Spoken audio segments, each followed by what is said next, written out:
What's up? We're in our Twitter. How about that? Fantastic night. Despite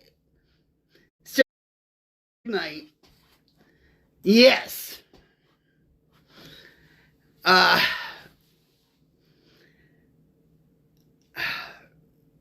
don't let life drag you down, guys. Don't let life drag you down. But first of all, my thoughts and prayers go out to the people that were affected by Hurricane Ian. And especially those that lost loved ones, family members, neighbors, pets even. The total death toll in Florida is over 100.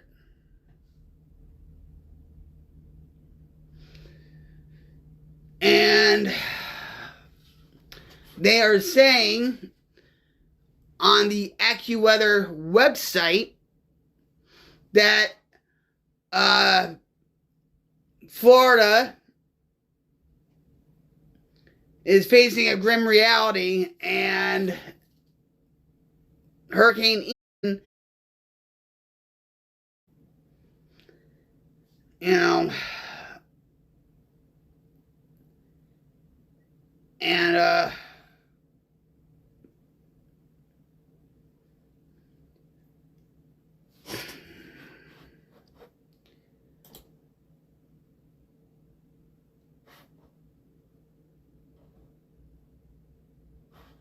hold on, guys.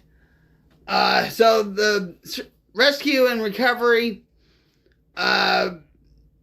there's still going at it, trying to recover bodies.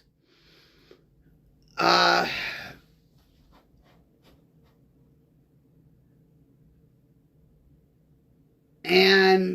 I'm on right now on Tallahassee Democrat website. So of course, it's gonna be biased, but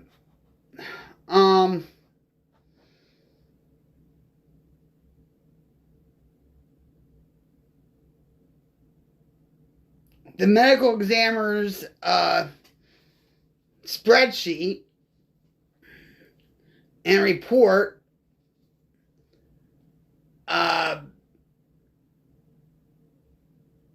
tells of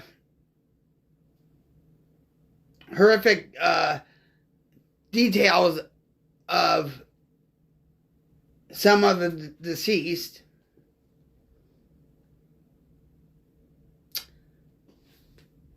Quote, and I quote this from the Tallahassee Democrat, the decedent was outside her residence smoking a cigarette when a gust of wind from the hurricane blew her off the porch and subsequently struck her head on a concrete step.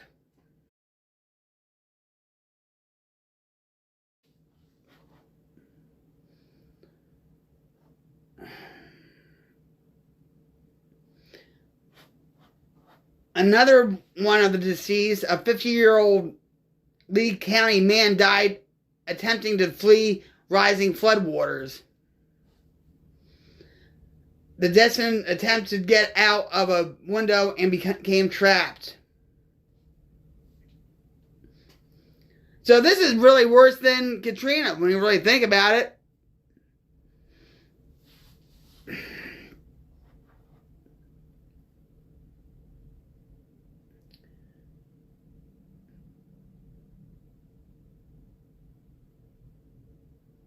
Oh, wow. There's another story of a 73-year-old of Lee County. And the deceased shot.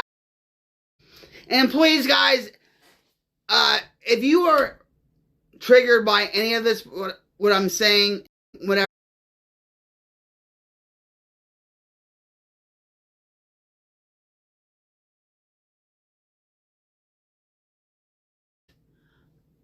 call the National Suicide Hotline. Call somebody that you know, that you can trust and to confide in, to talk to you, help you. If you don't want to go through that route, you can always call your nearest hospital and talk to one of the staff in the emergency room so they can direct you to mental health services or to, hopefully, psychiatric emergency services. And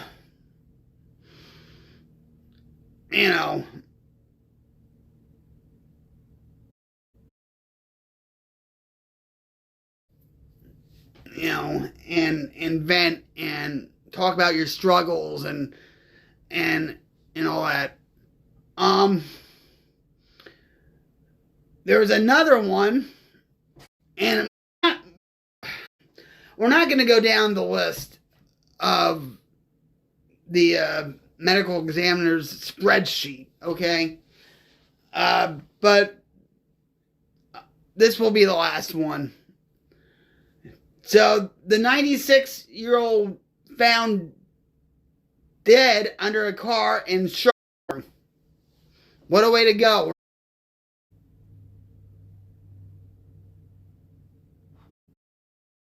That passed away had health problems.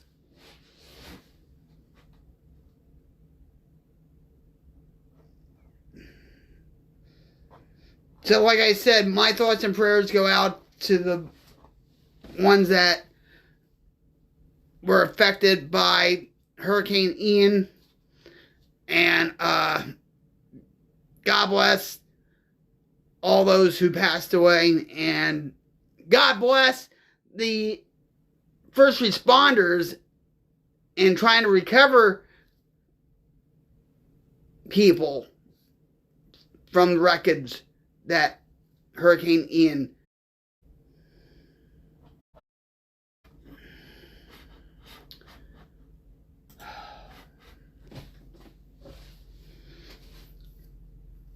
It's sad, especially now with inflation going up, food prices, everything's going up, and the way the Biden administration is, I remember when Superstorm Sandy hit New Jersey. Governor Christie was more worried about the Jersey Shore than anything else. And homeowners were still having problems with the insurance companies. Even after 2-3 years.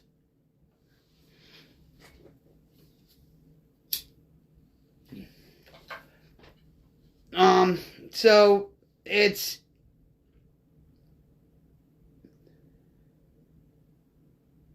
sad,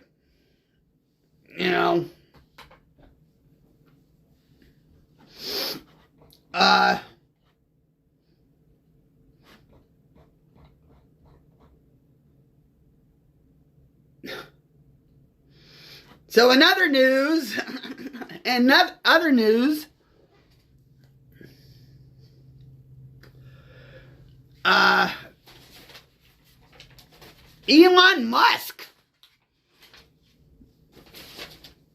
Elon Musk, and this has been breaking news pretty much all day, and Elon Musk is actually going to buy Twitter. I guess he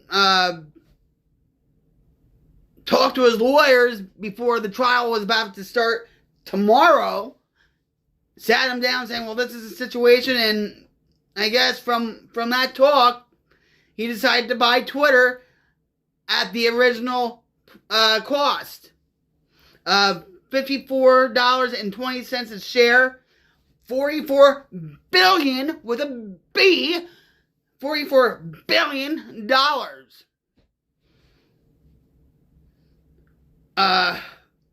And Twitter did confirm it on their account, on their Twitter account, that it's going to close the transaction.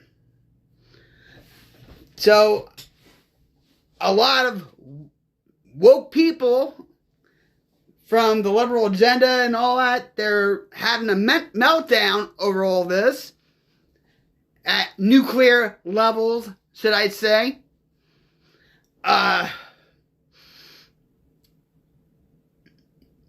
It's the same old, with the woke mob. Let him go, create another platform. The liberal truth. Or they should be called the liberal liars. What about that?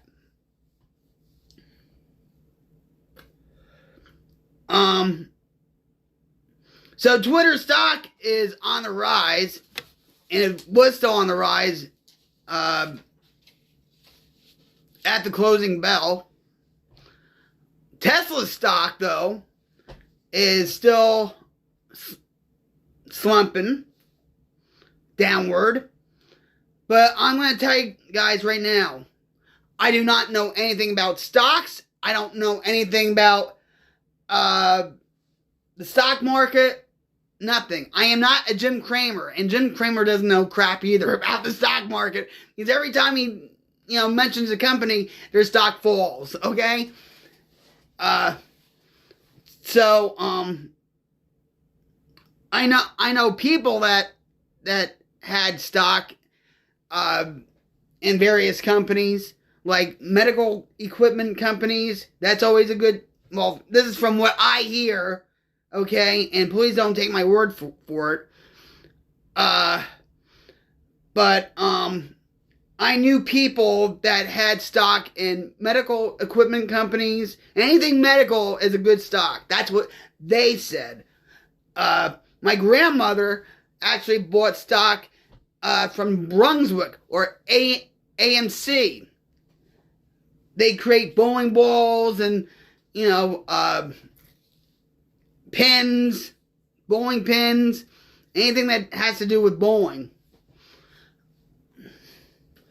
And why my grandmother got that stock, I don't know why, because I never saw her bowl in the day of my life. So, who knows? And I actually feel comfortable now. You know why that is? Because I'm in front of my monitor, my computer monitor. So I can research things and whatever. I wish I could show you guys what I see. And hopefully, I can get my Streamlabs up and running again for my Twitch stream. Today I got an email from Streamlabs support, actually from the guy that helped me once before. His name is Zach. So he just gave me a list on what I need to do once again with, Streamlabs and what to do on my computer and all this other stuff. Because I want you guys to see what I see.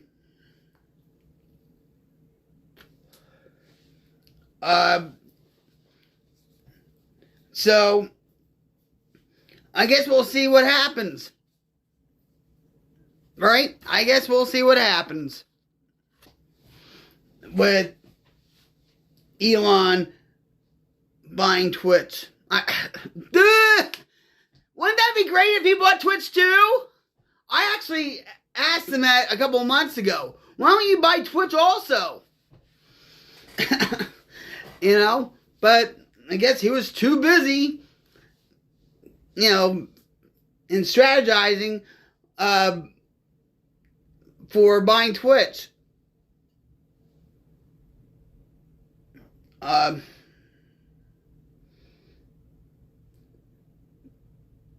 least this Trump's, you get it, Trump's, his presentation of his humanoid robot that he just unveiled the other day, right?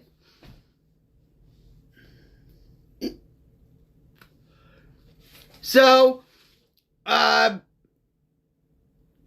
of the reporters in the gallery at the White House press room asked the Biden administration if they were worried if Elon is spreading Russian information, Russian propaganda.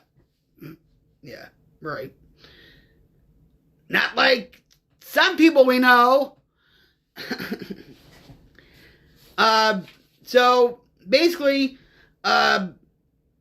KGP or GP, Karine Jean-Pierre,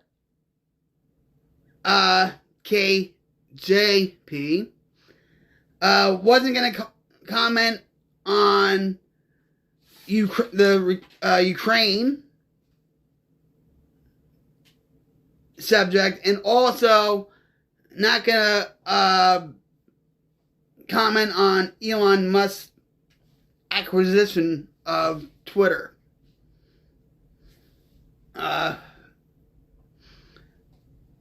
But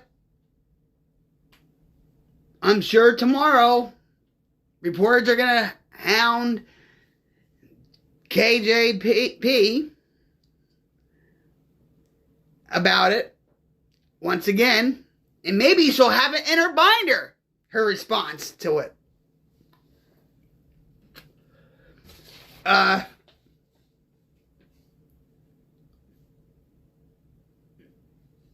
So I feel, this is how I feel about this whole thing. I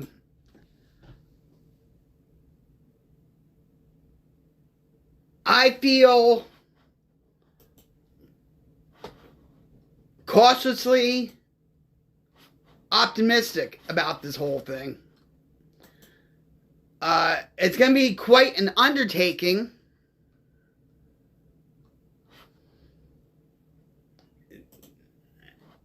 to reconstruct the platform of Twitter and all that.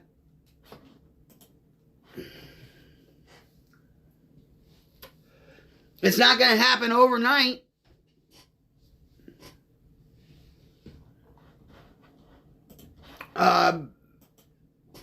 You know, but I'm sure he'll get a lot of people from MIT and Texas A&M and, you know, maybe recruit some people from SpaceX and from Tesla onto his Twitter reconstruction team.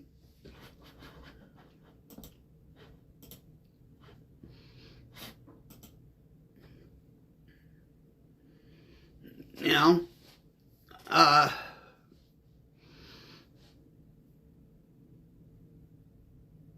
he's all for free speech for everybody, even the woke and liberal agenda, you know. But, we'll see. We'll see.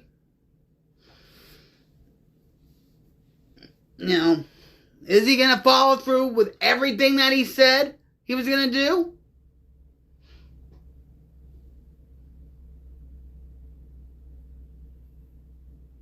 Do you trust him? I think he has good intentions. But I don't think he's going to fulfill all the promises that he made. You know?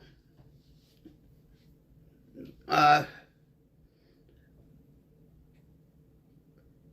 mean, just like these other social platforms,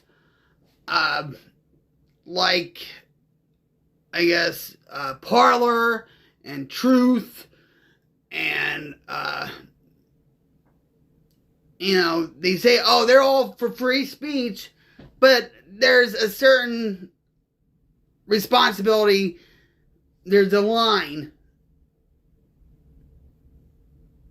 you know, where there's a line that they have to draw to protect themselves as a company. You know, and so fingers crossed. And for those that were banned by Twitter, hey, you might be reinstated. If you were shadow banned by Twitter, hey, you're going to have more freedom to speak what you want to speak about. You know? So,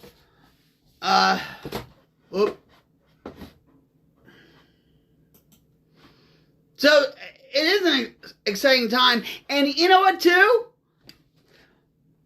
He did this right before the midterm elections. And you know the liberal agenda and, you know, the woke or the Elon, Musk deranged people out there are having meltdowns at a nuclear level because of this. Damn! Elon flew out our plans. Oh well.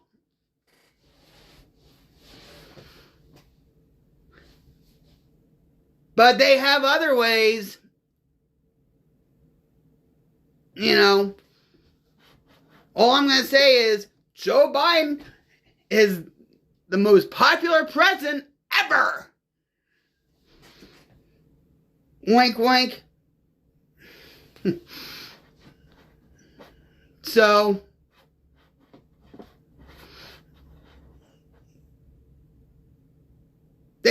liberals can still have aces up their sleeve. Don't underestimate them.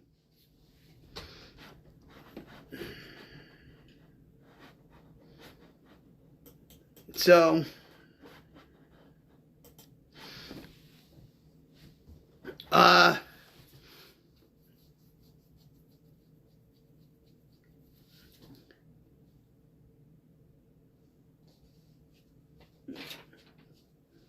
can't wait for the news tomorrow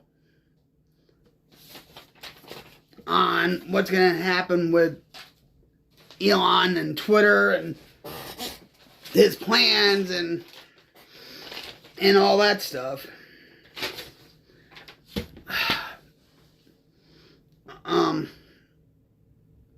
In other news, guys,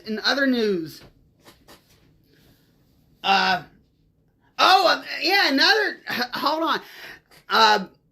Facebook is firing 12,000 employees. And it was supposed to be all quiet.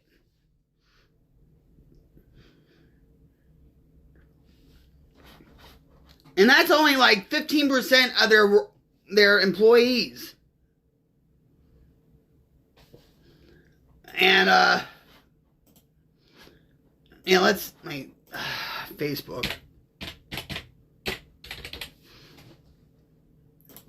I deleted my Facebook a couple months ago. So all my friends think I'm probably dead or something. I don't know. All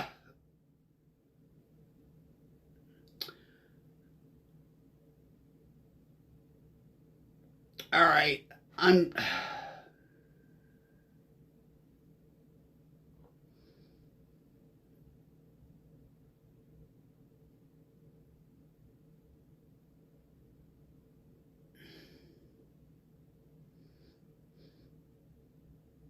Oh, Sammy R. Yeah, I know him. I mean, not personally, but I'm just saying. But,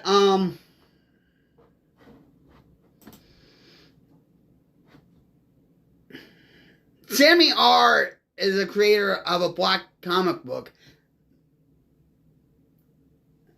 And he's not liberal. He's not changing.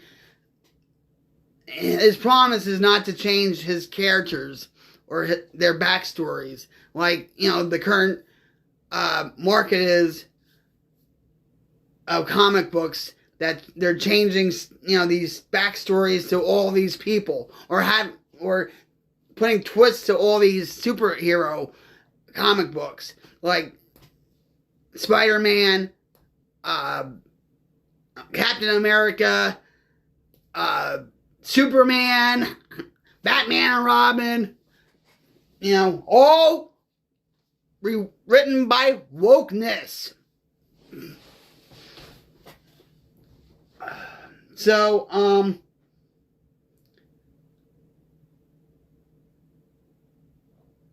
I'm trying to find current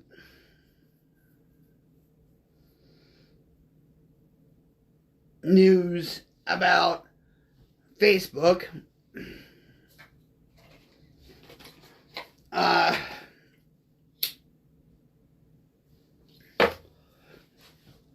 Let's see.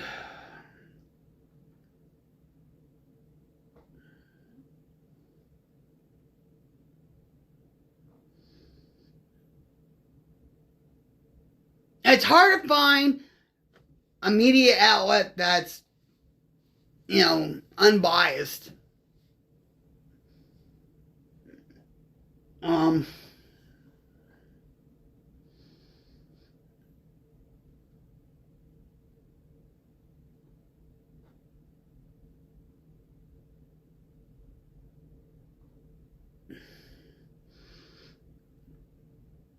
I think what we're going to do is we're going to cover it tomorrow on this Facebook bombshell that they fired 12,000 people.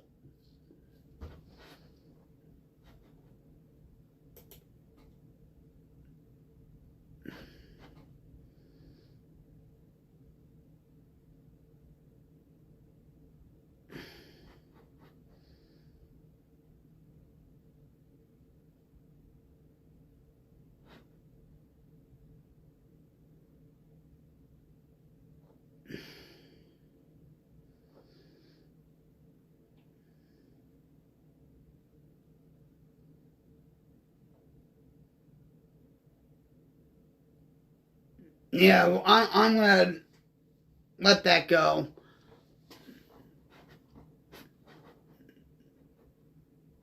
I'm going to let that topic of Facebook go for now.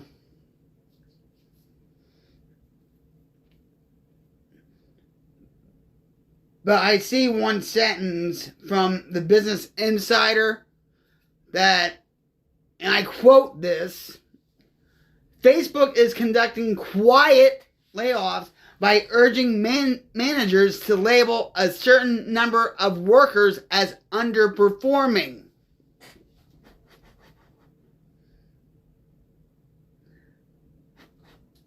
What? Meaning like fact-checking, the jab, fact-checking Russian collusion, fact-checking, is it the fact-checkers? They're fact-checkers? So, well, we'll get into that, tomorrow, I guess. I really could care less about Facebook. Like I said, I deleted my deleted, not deactivated, deleted my whole Facebook account. So,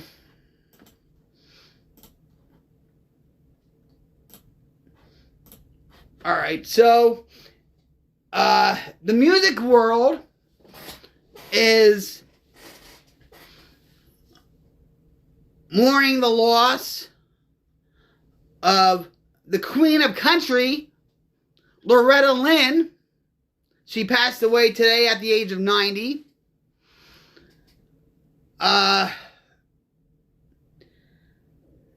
She was also known as the coal miner's daughter. She had, a song, a hit song by that title. There was a movie in 1981 or 1980 that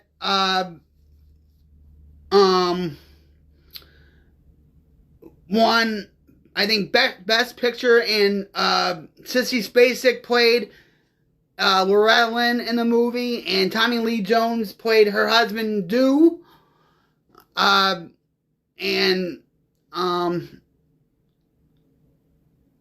Sissy Spacek got Best Actress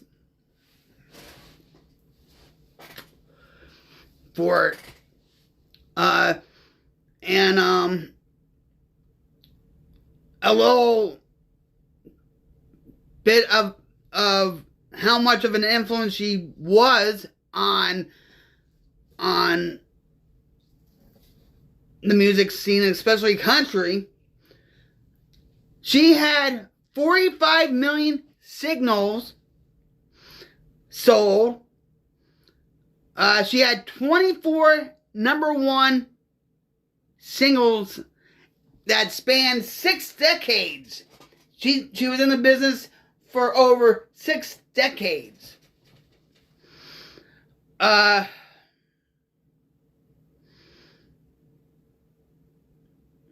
Some of her hits were The Coal Miner's Daughter, of course, right? Still Woman Enough. The Pill, and I'm just gonna say this: The Pill. I guess she was considered a feminist back then because nobody talked about contraception. Nobody talked about the pill or abortion or anything that had to do with your sex life. Okay, or even with government or religion. That generation never hardly talked about any of that stuff. And I can vouch for that because my grandparents, even my mom with some matters, didn't talk about that stuff. So the song The Pill was very controversial, and radio stations today, country music radio stations today, still don't play that song. But yet, they'll play country music with auto-tune in it, or with wokeness lyrics. And I guess at that time, that was kind of woke. And all that.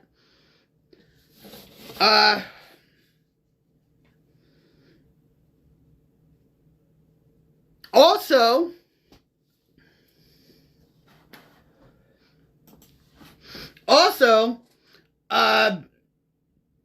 Dear Uncle Sam was made in 1966, and it was the first song in country music to mourn the dead of the Vietnam War.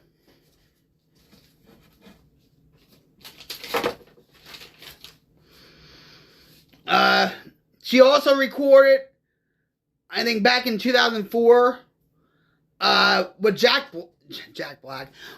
White, and they did an album called Van Leer Rose, and that album has been quietly pulled from Spotify and other streaming services. I wonder why. We should really investigate that. Yeah, for no unknown reasons. On that album, along with her song Van Leah Rose,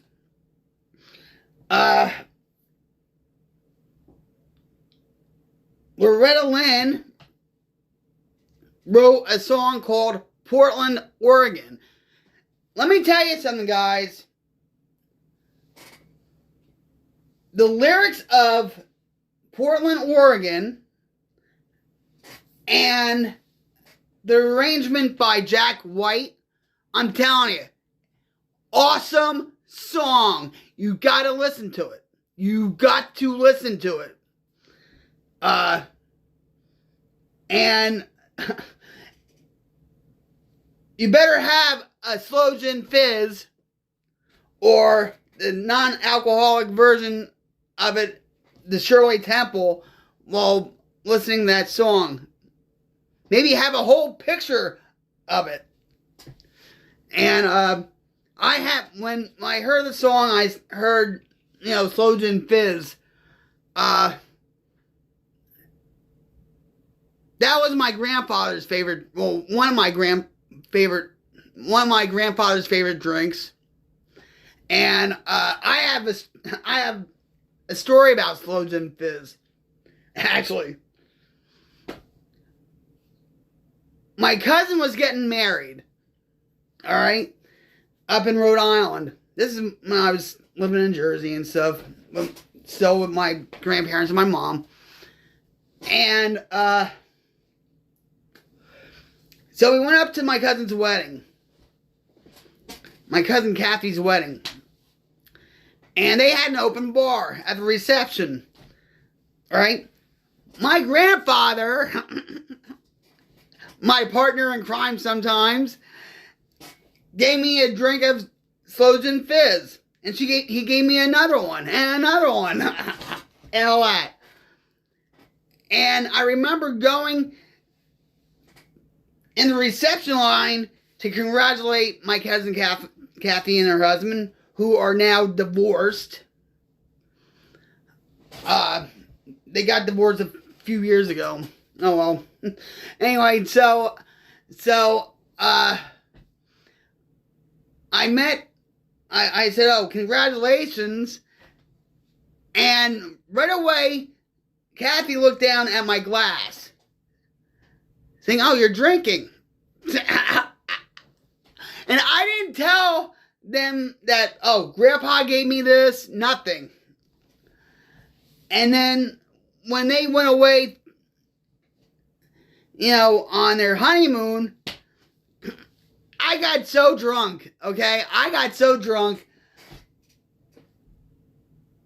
I went to every table that had alcohol in it. This is when I was, 11 years old? Maybe 10? I went to every table and drank the alcohol. Whatever was left. And then I kept on saying, the party's over! The party's over! And my mom's like, what's wrong with you? So we went back to the hotel room. I think it was the Marriott in Providence, Rhode Island. Right? We go upstairs. It's like 2, 3 o'clock in the morning. And so I said to my mom at the time, I said, you want to play cards? And she was looking at me like, you're drunk, aren't you? But I still didn't tell anybody that my grandfather gave me Slow Gin Fizzes or whatever. So, I thought that would be a cute story to tell about the Slow Gin Fizzes. Then there were rumors that Jack White and Loretta Lynn were having a relationship. Oh, come on. Like, Loretta Lynn was rocking Jack's cradle. Okay? They were just flirting around. Come on. I mean, when you're her age and all that, anything goes. You don't care what people think. I could tell you that about my mother-in-law that passed away almost a year ago. You know? And I think, well, in this video of the song Portland, Oregon, she was kind of looking like, oh, something's up with her, you know, and they actually were holding hands, and he was like just looking away, like coyfully and all this stuff, and that's how the rumors got started with that. But, you know, but awesome song. Listen to Portland, Oregon. And, of course, when I read that today about the song Portland, Oregon, I thought about my son, Sean, and my daughter, Christy, because they live in Portland, Oregon now. And I wish they would get the hell out of there. You know. Anyway. But the last song I did listen to by Loretta Lynn was a song, was a song called Lay Me Down. And I found this song a couple of months ago when I was doing my deep fakes. Because I want a little clip of Jim playing the guitar and me maybe singing or whatever, right? So I found this song called Lay Me Down. And I'll admit it, guys, I cried during that song. Because Willie Nelson and Loretta Lynn, they've been friends for a long time. And just the way, you know, she was singing it and he was singing it and just playing his guitar and them looking at each other, you could tell they appreciated their friendship a lot. You know,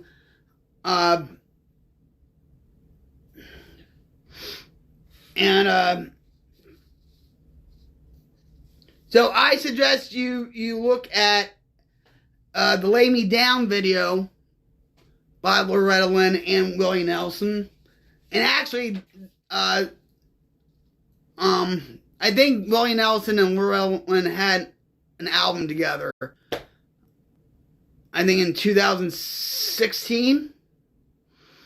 If I'm not mistaken. I'll look that up. But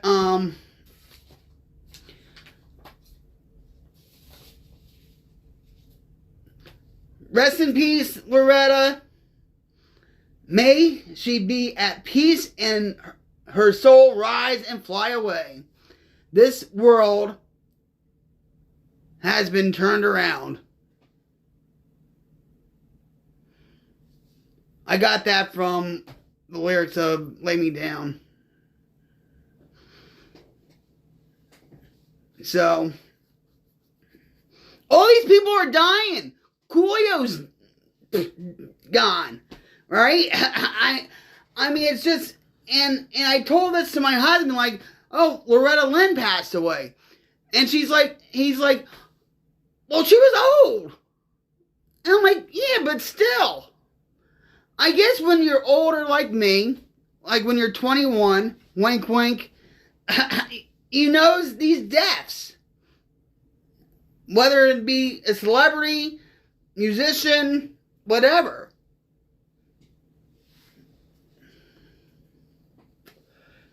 You know,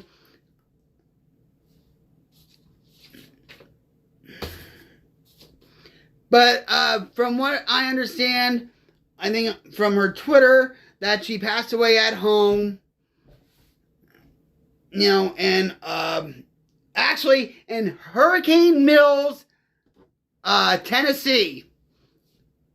Hurricane Mills, Tennessee. And she has like a museum there and everything. Like I said, guys, I would like to go to Nashville. I would like to see Ryman Oratorium. I would like to go to Dollywood. I would like to go to, you know, the Loretta Lynn Museum. I would like to see the House of Cash, the Johnny Cash Museum. You know,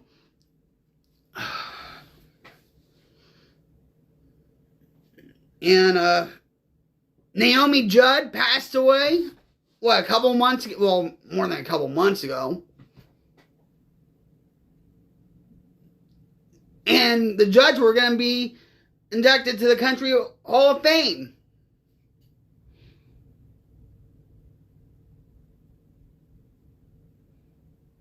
I'm sure Naomi Judd's waiting for her at the pearly gates, saying, "Hi, Loretta! Thanks for joining me. I need another voice to harmonize with." Yeah, it's just, I'm getting hot.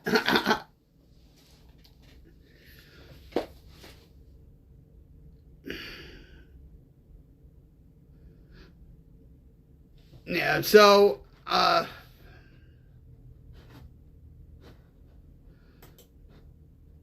on, there's,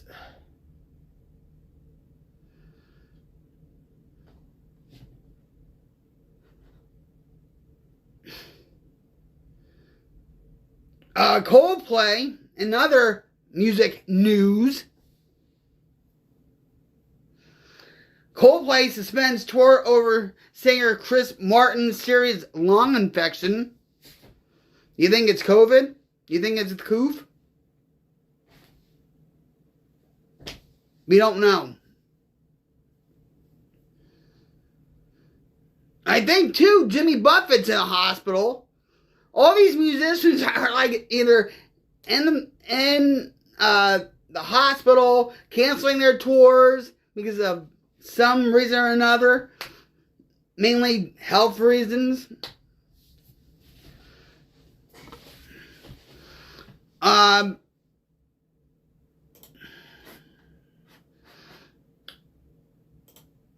Also, and I have to talk about this because it really hit too close to home for us around here in this area. Actually, let me bring it up real quick.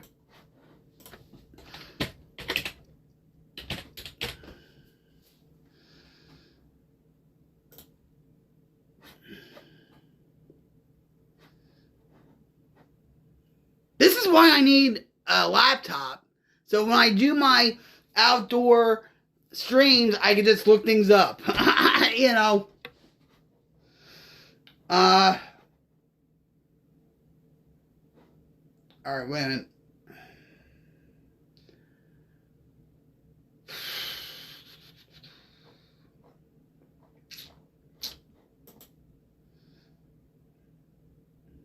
I'm getting there, guys.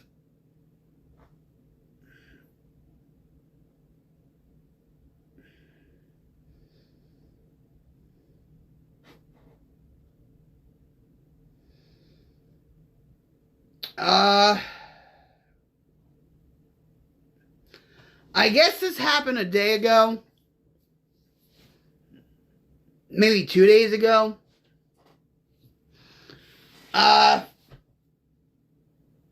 high school in Tulsa, Oklahoma, named McLean High School,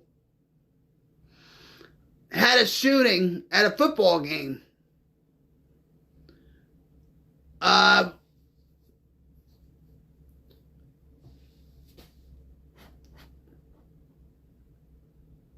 The Tulsa Police Department identified the victim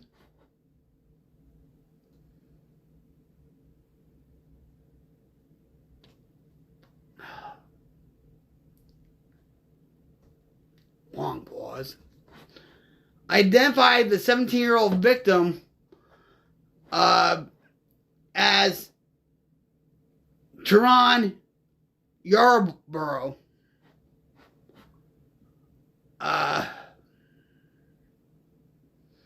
So the high school, canceled all its classes and whatever. And they said they were going to have grief counseling for the students and the teachers and all that. And Cleveland High School, because we live in this area, canceled their game on Friday night, or postponed the game until further notice. I asked my husband if he knew about the shooting, and he's like, "No, when did this happen?"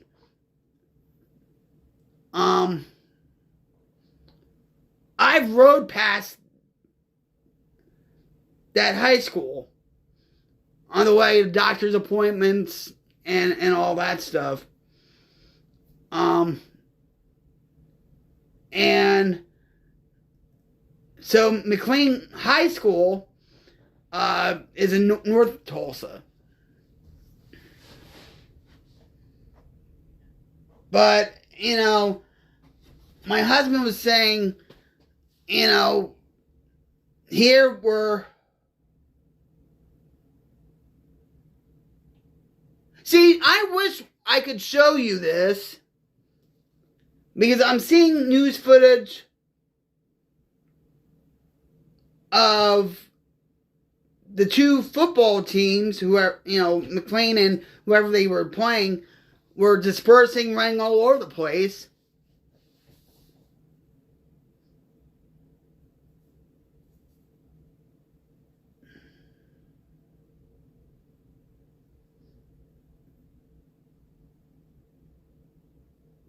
But there's still, the Tulsa the police department is still going to continue to investigate and all that. So where we live,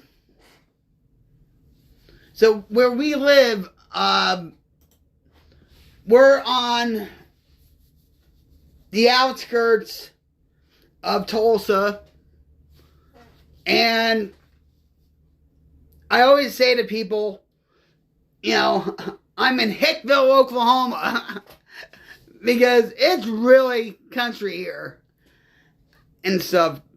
But now,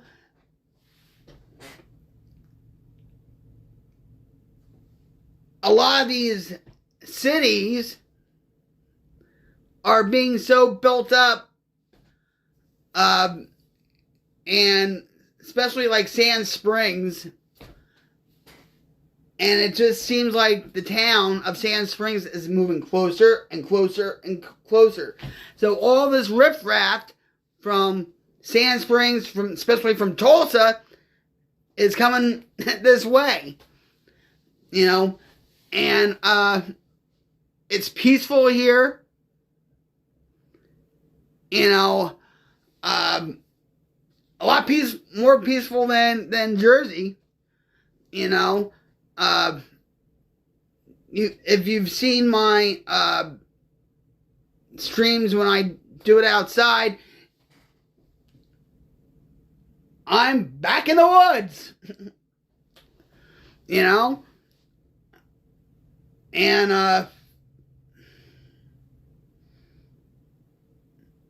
yeah. It's just it hits too close to home.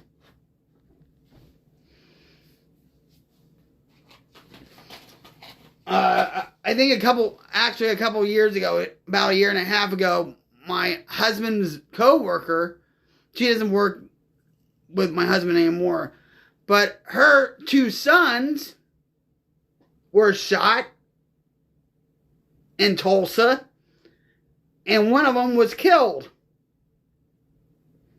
The other one was seriously injured. He recovered. I don't know how he is mentally right now. And my heart broke for her and her family. Because she actually decorated the hotel room for our first wedding anniversary. Because she wanted to do a business, but a party business and whatever, and I couldn't thank her enough.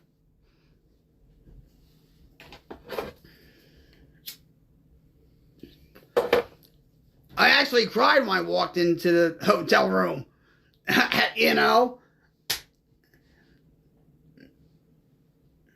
A very memorable day. And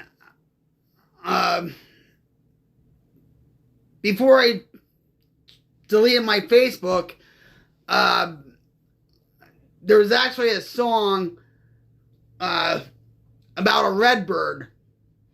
And they say if a cardinal comes up by your window or sits on your windowsill or what, it's actually the person that passed. And so I told her about the song Redbird, and I said I was thinking of you when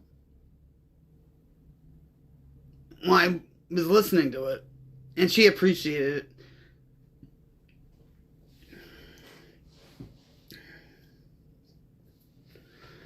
So, but we still believe in the Second Amendment.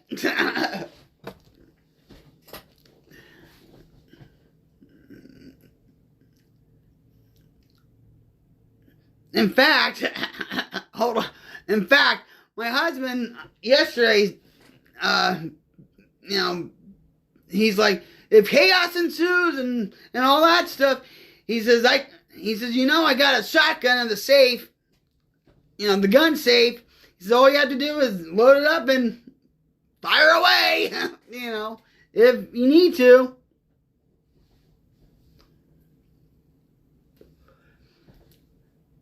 And yes, we do have guns, but they're unloaded. And all that. So,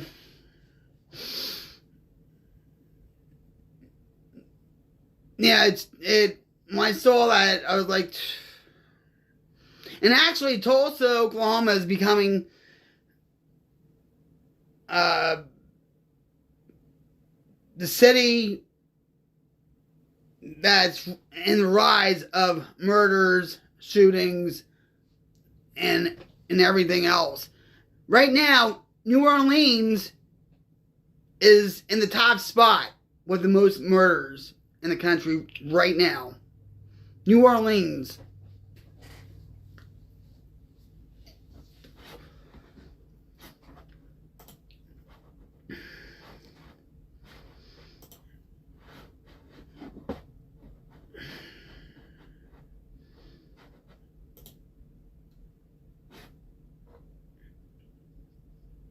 Defund the police, right? Defund the police. I mean, you see, like, I'm from Jersey, and I see, news stories from, the tri-state area, especially in New York, about the chaos and the criminality that is plaguing that city. It's crazy.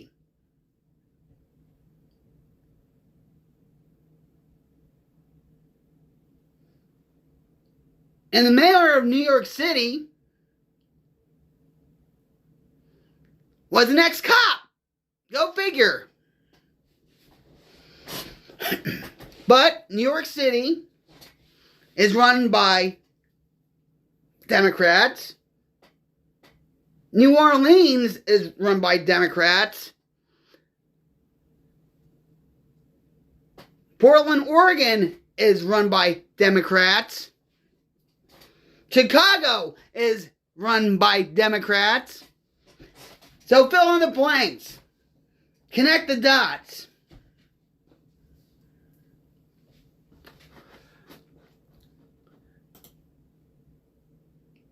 The Democratic Party is demonic. And yeah, I said it.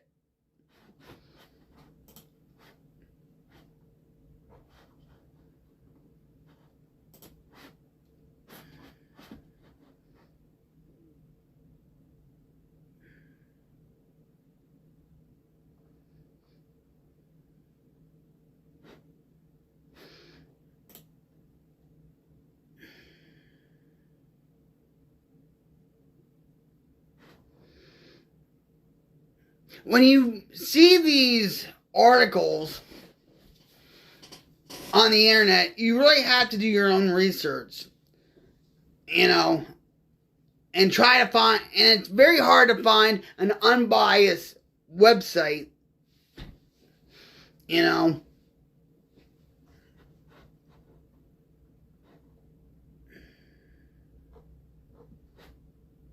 But my heart is broken for Tehran and McLean community is strong.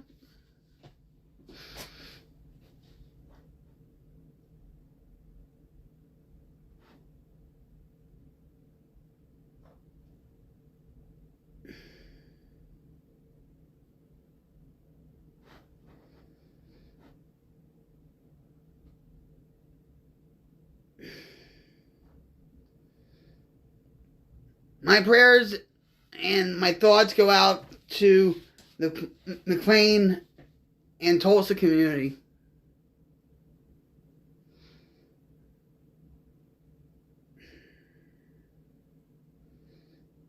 And from what I'm reading right now, the shooter is still at large.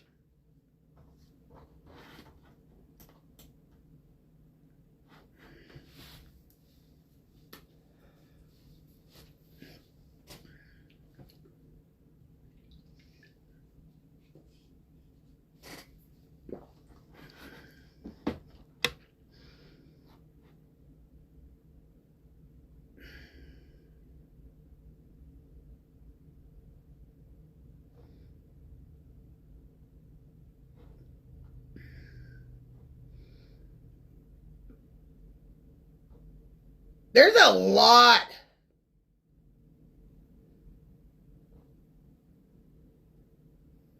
of stuff going on.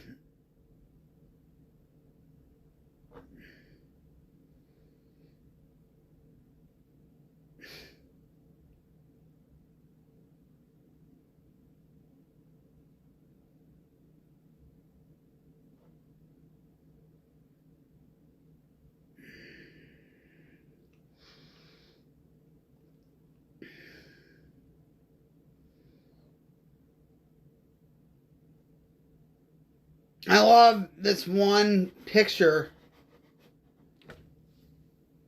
that this one magazine, Health Digest, you can tell that's photoshopped.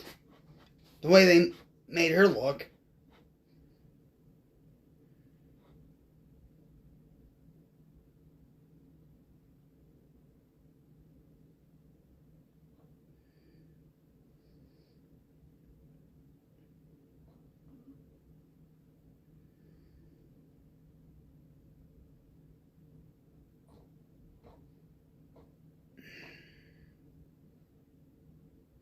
Whoever's a Patriots fan, or now a Buccaneers fan, Tom Brady is getting a divorce from his wife Gazelle.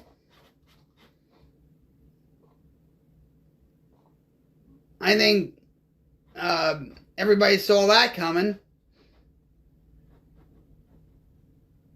You know.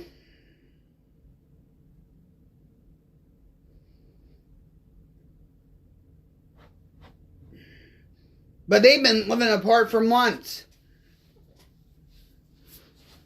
Maybe it's because, you know, Tom Brady just won't retire or stay retired. He just wants to keep going and going and going and going and going.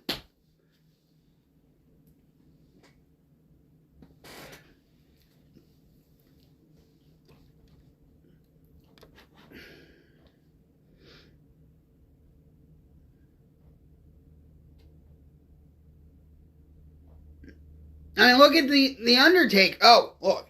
See? I got the Undertaker shirt on. Look at the Undertaker. You know, they have a documentary called The Last Ride. You know? And even after the defeat from Brock Lesnar, he just wanted to keep going. He didn't know when to quit, but he admitted, he said, that match really just threw me. You know. But now he's fully retired. But who knows? He might pull pull a Ric Flair on people and say, I just want one more.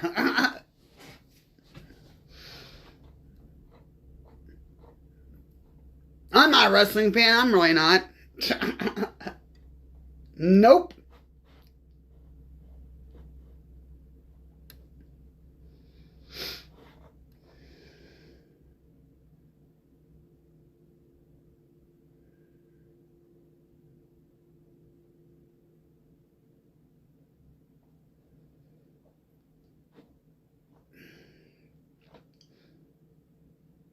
Actually, the other day, or I think yesterday, a Japanese wrestler passed away, died. I forget his name. Let's see.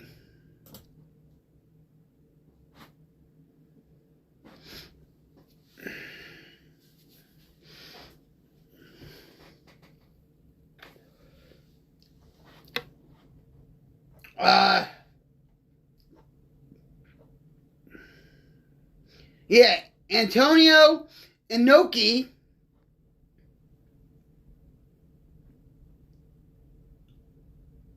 who was a famous and much loved Japanese wrestler and lawmaker, dies at the age of 79. He also fought Muhammad Ali.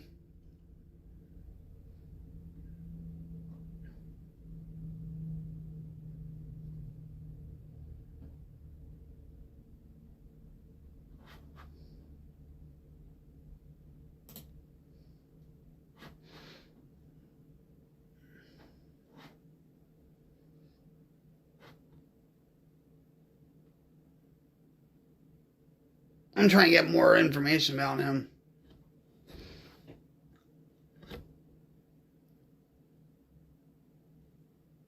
I know a lot of female Japanese wrestlers because of Chikara Pro, the now defunct wrestling indie company.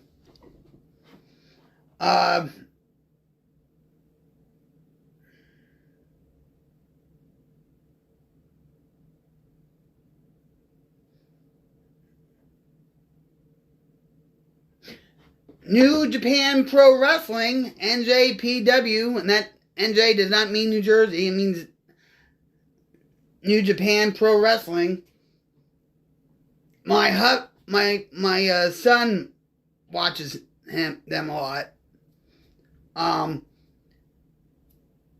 They honored him with a title shortly before his passing.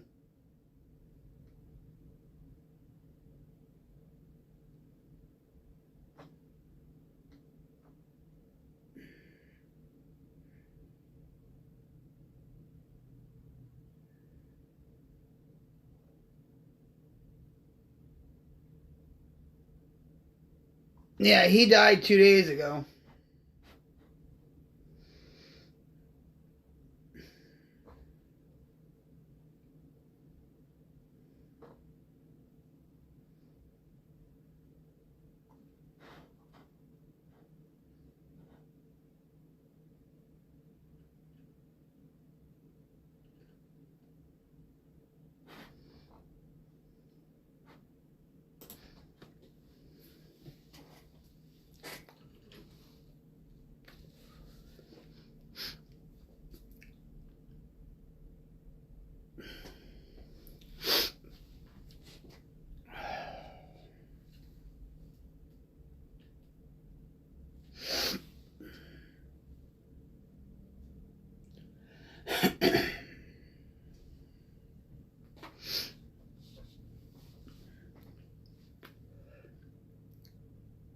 really have to clean up my computer.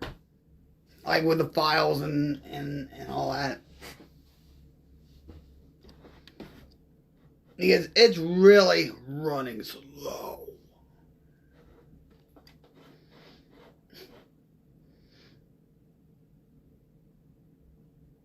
Yeah, so on Fox News, published on October 2nd, and this was written by Ryan Gatos.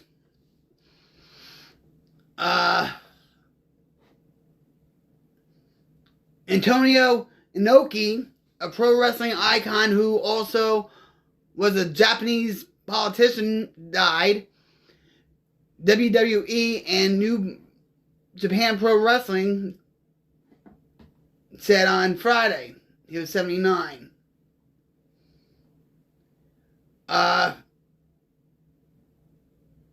He rose to fame as a competitor for Japan Pro Wrestling Alliance in the 1960s, and at the height of his fame battled Muhammad Ali in 1976 in what was billed as the War of the Worlds. It was also seen as the first modern example of a mixed martial arts bout. Really? So when you really think about it, Ali and Antonio created the first match for MMA, right? That's interesting.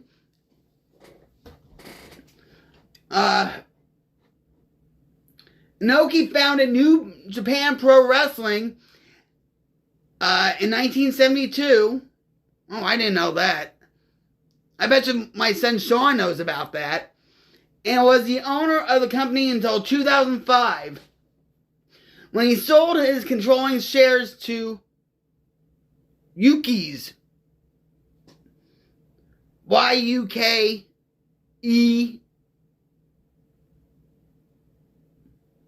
I don't know what Yuki's are.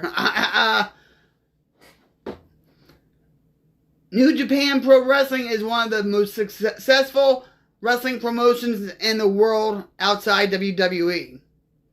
And I think also, if I'm not mistaken, they also have Wrestle Kingdom every year, just like what WWE has with WrestleMania.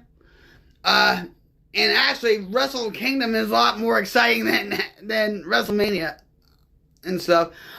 One year, my son and I watched Wrestle Kingdom live, and it was like 3:30, 4:30 in the morning. We were watching it live and never got over until like 8:30 in the morning.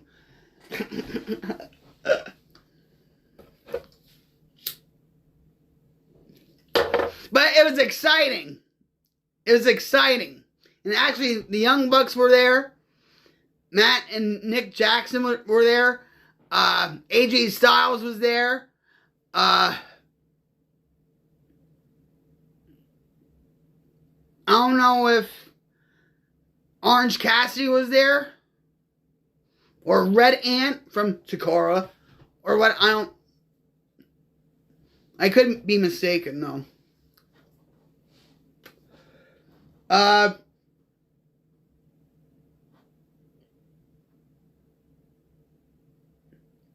Enoki would be the first IWGP heavyweight champion in 1987 after beating Masa Sato in a tournament final. I bet you my son knows all about this, you know, because he watches Japanese wrestling a lot.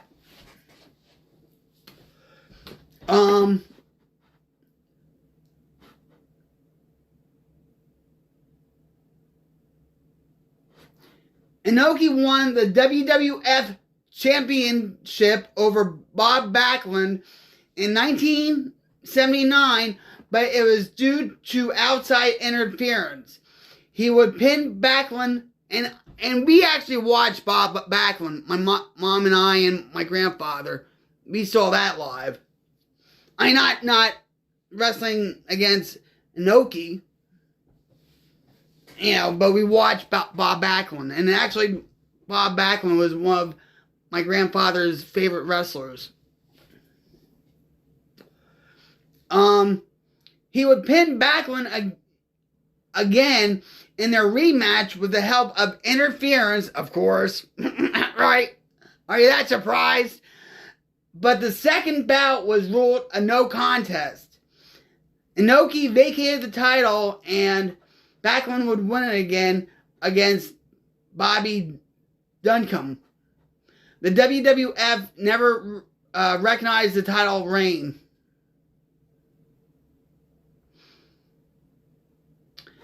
Enoki would face off against Ric Flair in Pyongyang in 1995 when the Japanese and North Korean governments came together to promote peace. In 1995 this happened. Enoki came out on top of the match.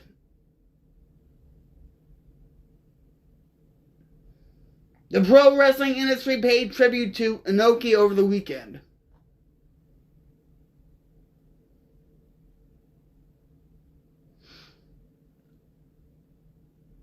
New Japan Pro Wrestling Global tweeted, and I quote, "His achievements both in professional wrestling and the global community are without parallel and will never be forgotten. Our thoughts are with Enoki's family, friends, and fans. The Iron Sheik tweeted, "Antonio Enoki, one of the greatest ever. I was his teacher." Oh, come on!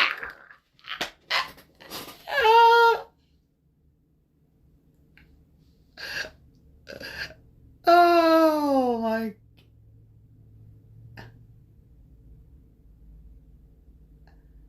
Was he really? He's funny, the Iron Sheik. So the Iron Sheik tweeted, "Antonio Enoki, one of the greatest ever. I was his teacher. We sold out the garden and loved each other like family. Respect the Enoki forever."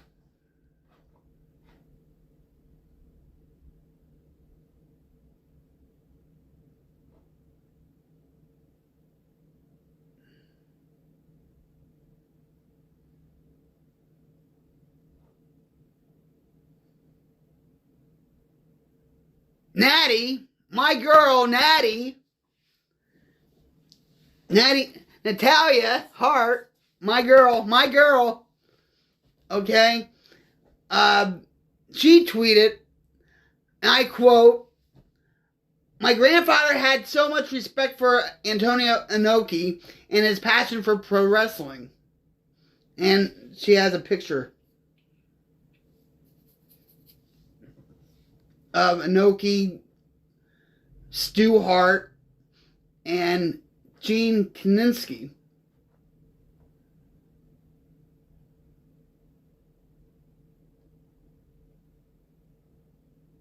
I don't know if I can put Triple H tweeted, "One of the most important figures in the history of our business and a man who embodied the term fighting spirit. The legacy of WWE Hall of Famer Antonio Inoki will live on forever." Tony Khan, who owns AEW and he's a part of WWE.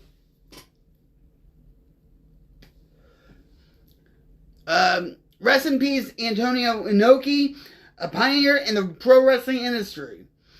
Inoki's influence and his achievements will live on forever in the wrestling world. He is an inspiration to all dreamers. Thank you, sir.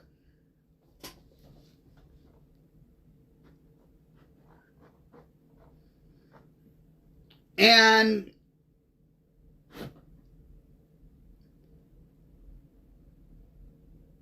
I don't know if I could play this or not.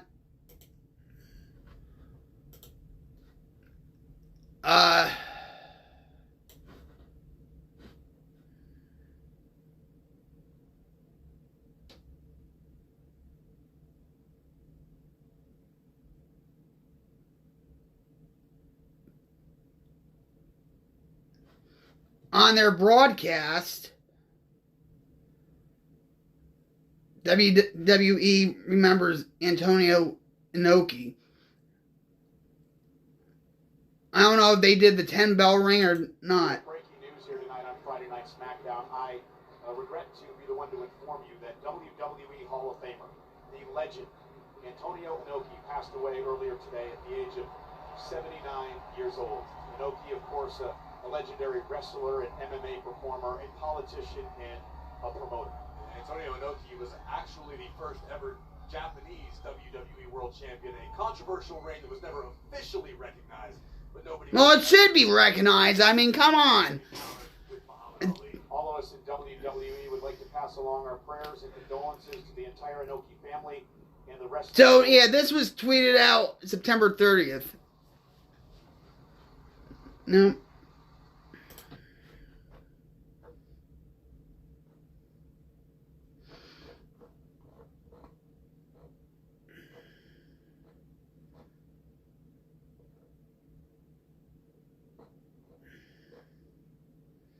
I didn't see anything from Vince McMahon.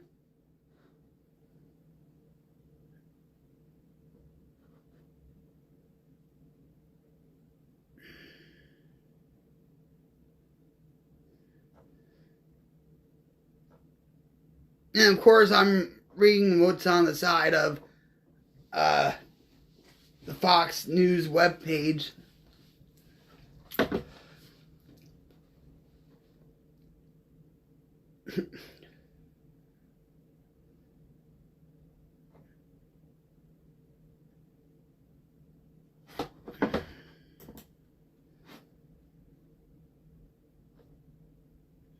I think, and this is my opinion, I truly believe that Japanese wrestling is a lot better than WWE. And Chikara Pro was the best indie company out there. And I know a lot of people would have a debate about that, saying ROH was.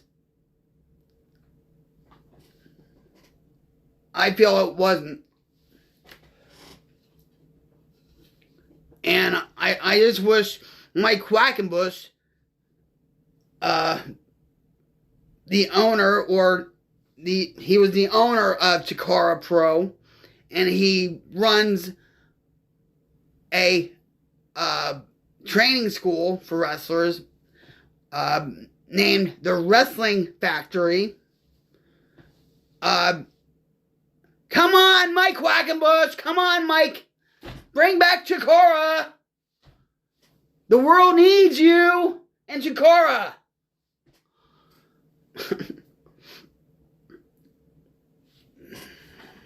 But I'm not a wrestling fan. I'm really not.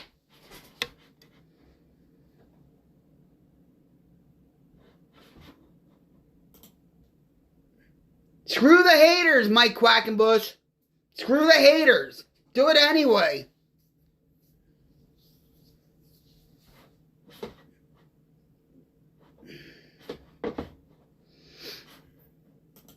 So,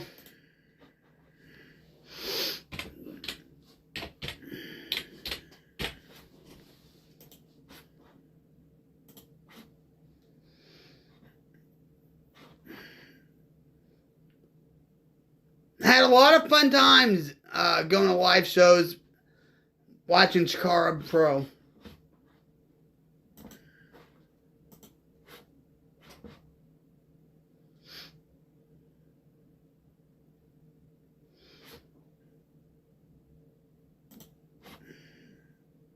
especially when every year they had King of Trios.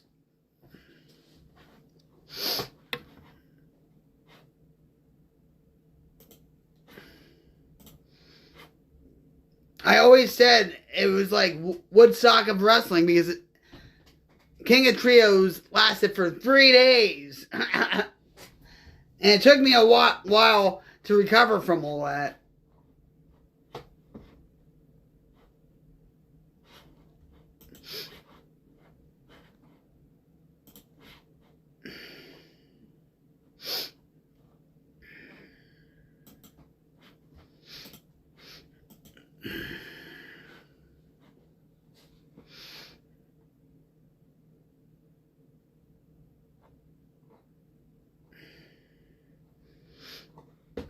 I'll never go to another WWE wrestling match again. I told that to my husband Jim. You know, because there were several times where WWE was at the BOK Center in Tulsa, and he was going to buy tickets. Good thing he didn't. I told him, don't buy WWE tickets. Ever. No, don't do it.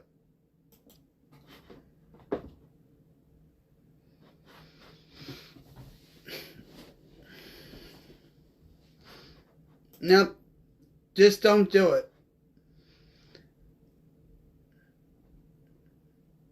Oklahoma really doesn't have huge wrestling promotions. We saw like Compound Pro Wrestling in Tulsa a couple of times. And I think Jeff Jarrett actually still has a promotion up north. But I don't know.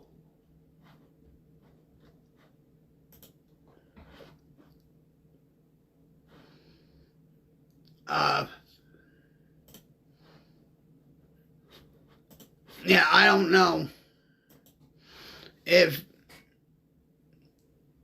he still has it.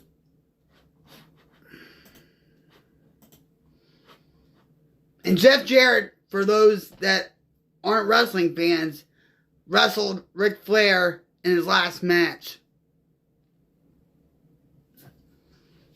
And,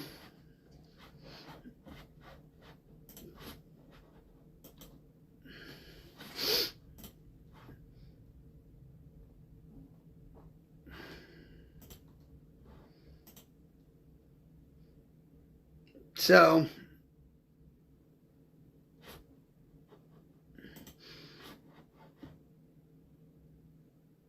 I was a huge fan of WWE back in the 80s like everybody else was, and then I never followed it back.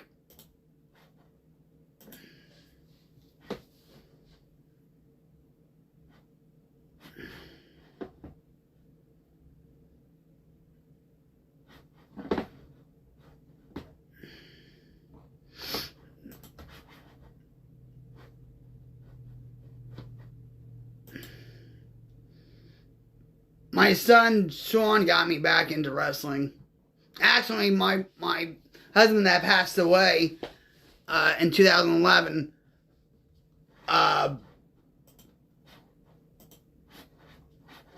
got me back into it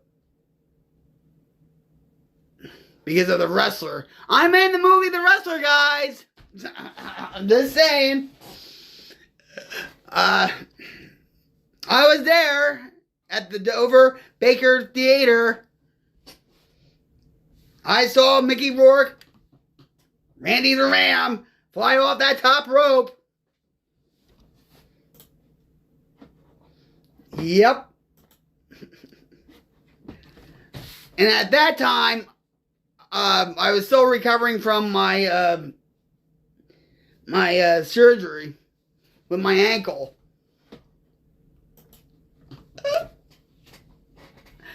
And But it was a lot of fun. And then I told my son Sean about it. And he's like, why didn't you tell me you went there? I said, I don't, what do you mean? What do you mean? He said, I like wrestling and stuff. I like ROH. I didn't know that. So then, we went to a lot of wrestling shows with ROH and Chikara. And at that time, I was still drinking. And I was like, Ed, you go with Sean. I don't, because I wasn't a wrestling fan anymore.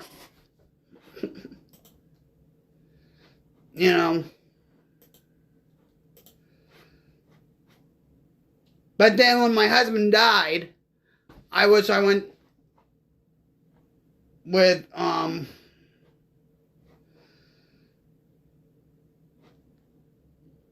I wish I went with them to more matches.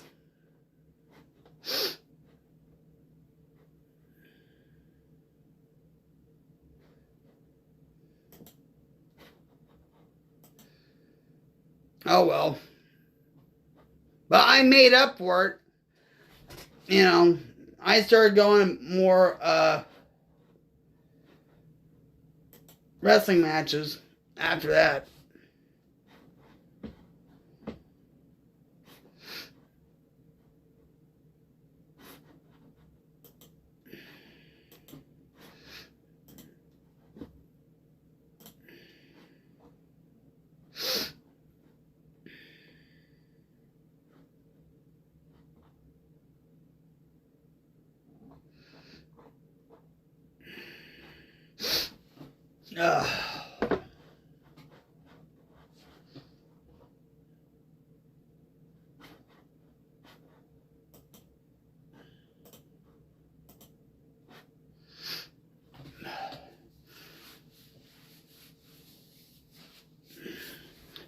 So right now, I've been streaming for about an hour and a half. Almost, well, between the two streams I've had, it's been almost 2 hours. And all that. I really have to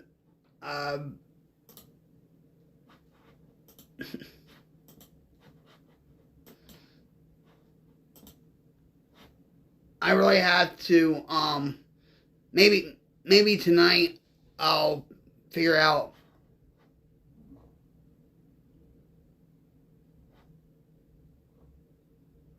what needs to be done with the stream so I can show you guys what I'm looking at.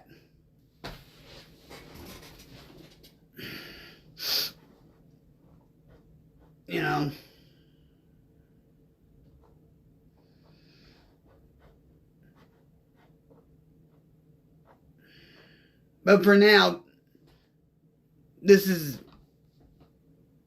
it with the stream. But I really think it's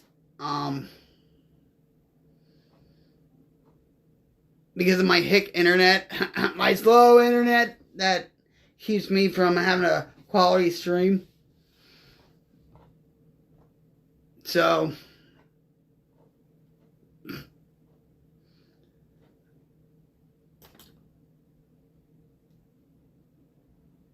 we'll see. Rome wasn't built in a day.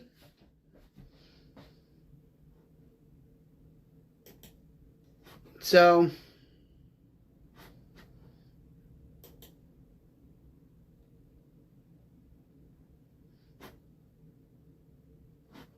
I wish things would be easier on me. But all streamers, I know all streamers go through this. I know.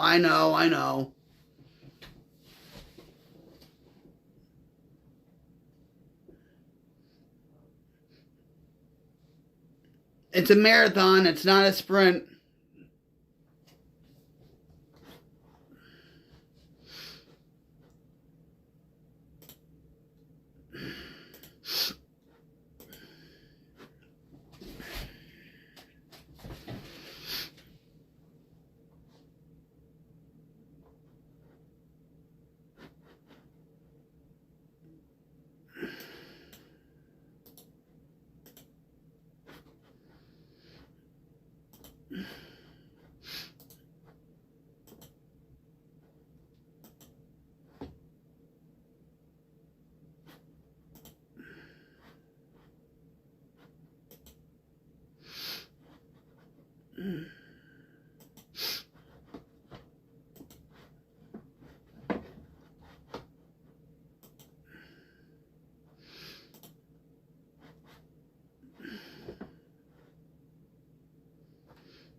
I was trying to have like some music in the background with Pretzel Rocks and whatever, Music is a very important element to my stream, and I actually feel naked without it.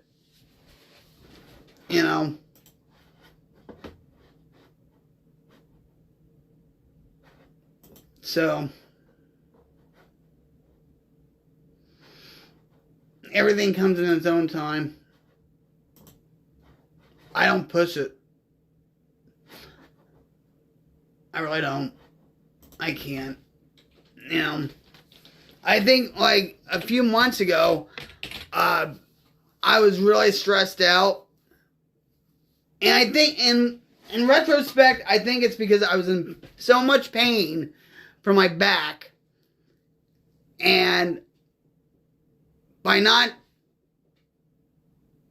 having anything go right on my stream, I was like, I had a meltdown.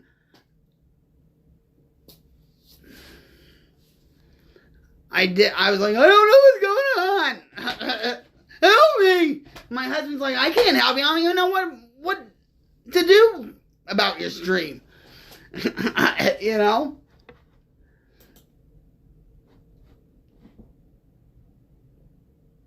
But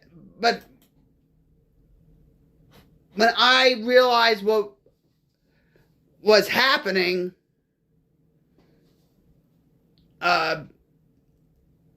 with the stream, with my back, and everything else, I said, nah, I'm taking time for myself. It was the best thing I did.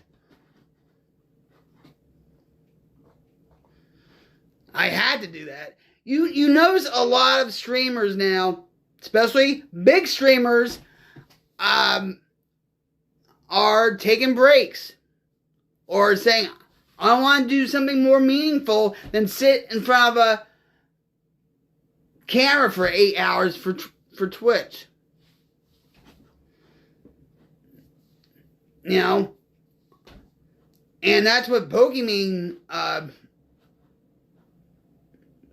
said she was doing in a video. That Devin Nash, who knows a lot about the streaming business, he showed, Pokimane's video. But when, in reality, a lot of these big streamers now on Twitch are going to YouTube. Or wherever else. Mainly YouTube.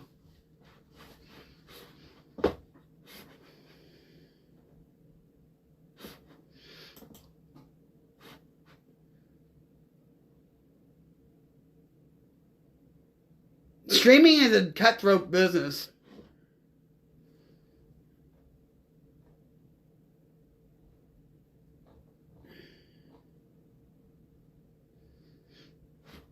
It really is.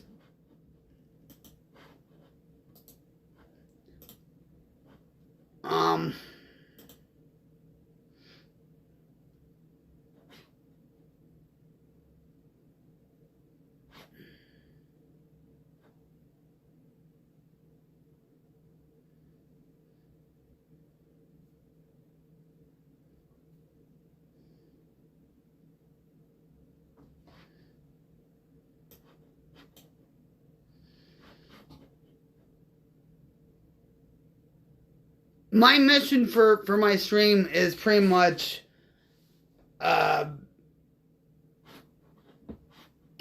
just want to help people and support people in any way I can. I want to give back to the community. That was my mission on Mixer, and it's going to continue. Eventually. I don't know when yet.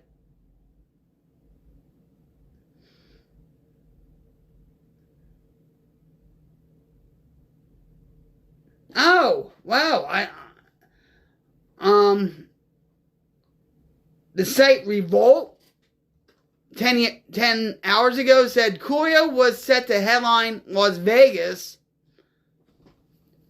he was going to be a resident there. You know, like Britney Spears, Adele, Motley Crue. Well, they don't do that anymore. But yeah, he was going to have a Las Vegas residency prior to his death.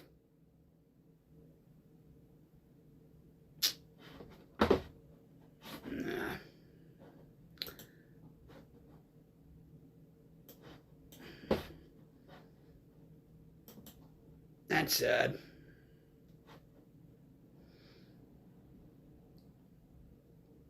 I whenever went there, you know, and all that.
Uh,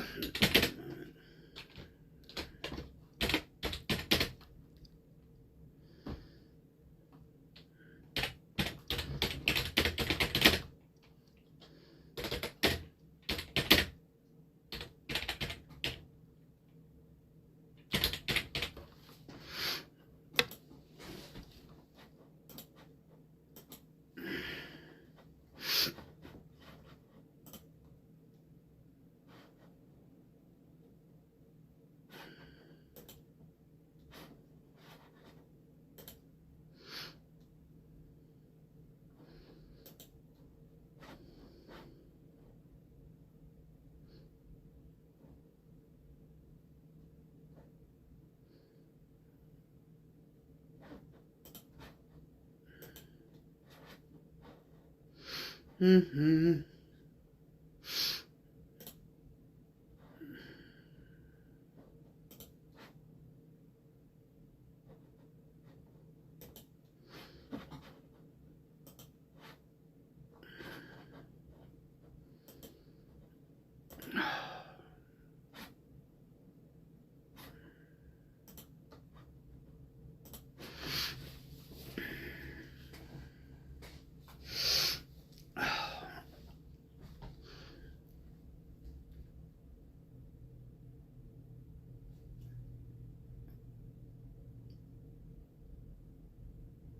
I apologize for dead air, guys.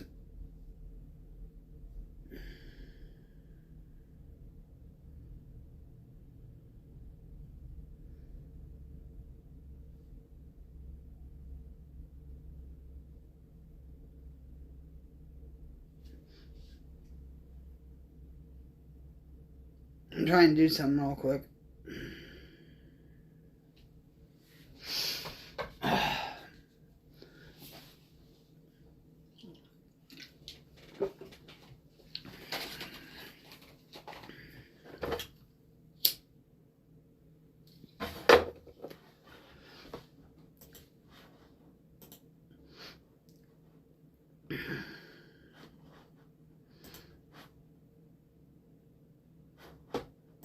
So I think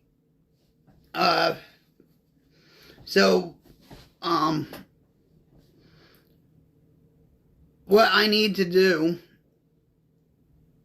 I have to actually talk the talk, okay? And not just roll through the motions, is to, after I get off here, to go in my email and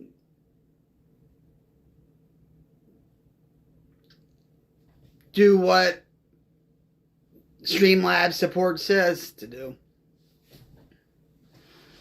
And to see if that fixes my Streamlabs.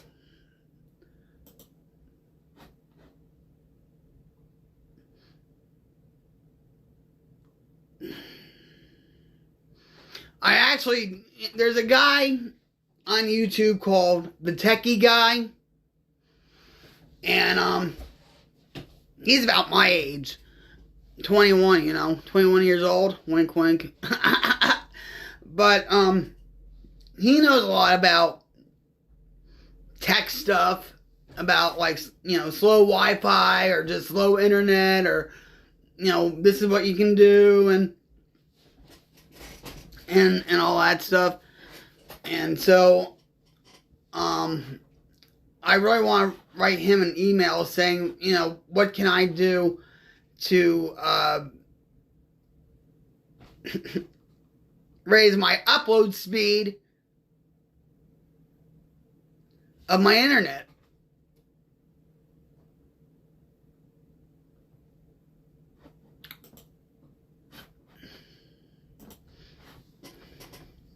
We'll see. We'll see if he answers. And all that.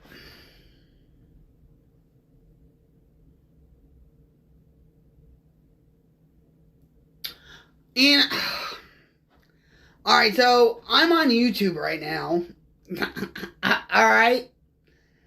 And the YouTube channel, The Taste of Country, and of course, their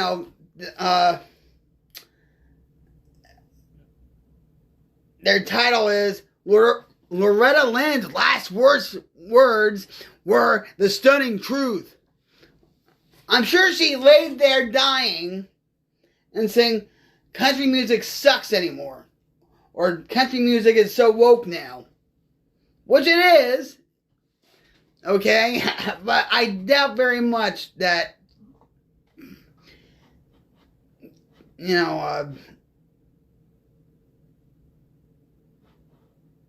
she was thinking about country music.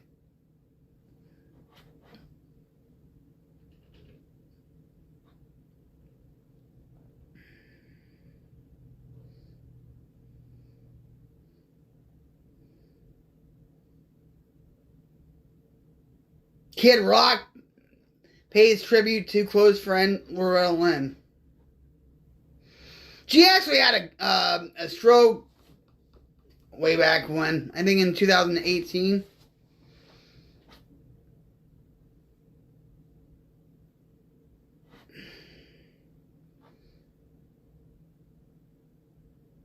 Country music needs to get back to its roots. Country music has to get back to their traditions. And not this pop country stuff they have out now.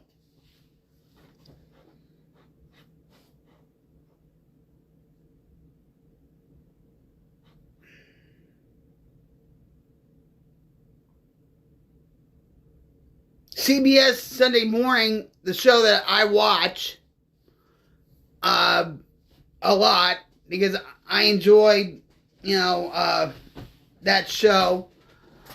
They just put up a couple hours ago from 2010 country legend Loretta Lynn.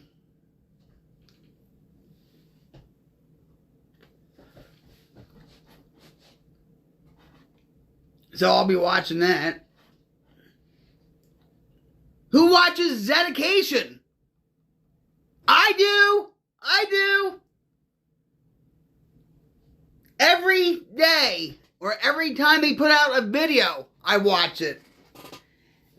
And my husband and I laugh all the time with their memes. You know, you laugh, you lose.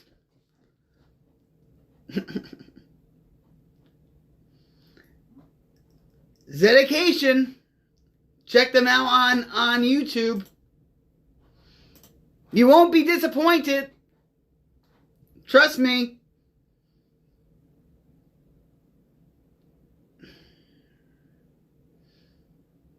So about 13 hours ago, Zedication came out with a video calling Eating Woke Cricket Burgers.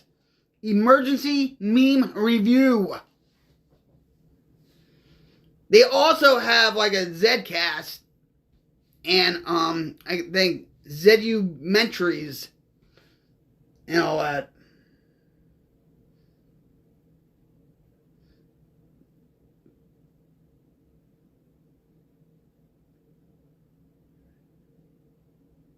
So check out Zeducation.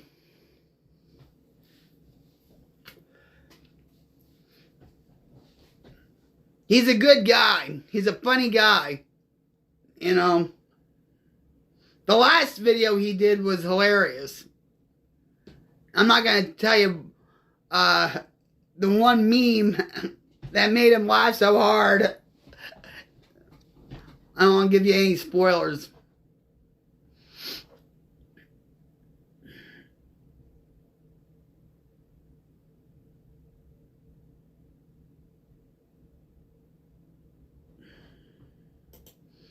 It's clickbait.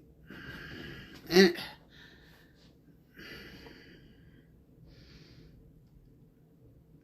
another YouTube channel I watch all the time is Dry Bar Comedy.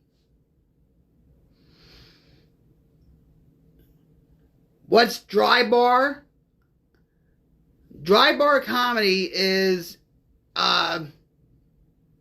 where comedians say clean jokes, without any swearing or anything else, and you go there to watch these comedians, and there's no alcohol served. It's like, like mocktails, like virgin margaritas, you can Shirley Temples, soda, whatever. And actually, I think they have one in Tulsa and all that. I watch that a lot. Especially if my pain is acting up or anything else. Like they say, laughing is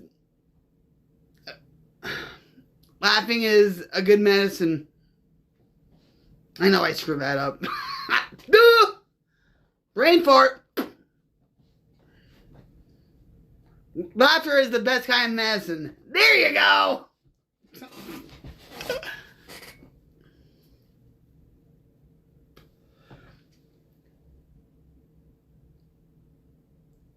I recently followed, because I'm getting into like Stable Diffusion, Midjourney, AI art, which is on the rise and stuff. And I am a creative kind of person and all that. So I've been tinkering with this kind of stuff also. And if you're an artist or an inspiring artist of AI, I've been watching Olivia Serikos. And I don't know if he's Swedish or I don't know. But he has really good videos and tutorials about how you do the Stable Diffusion and AI art. I'm just running down certain YouTube channels that I watch. Doesn't mean to go on YouTube and follow them. I'm not saying that. I'm just filling up dead air, I guess.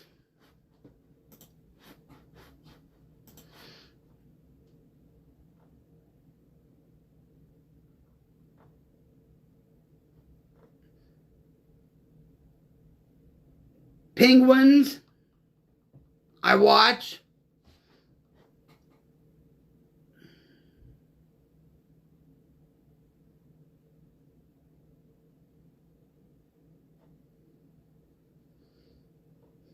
I also, this channel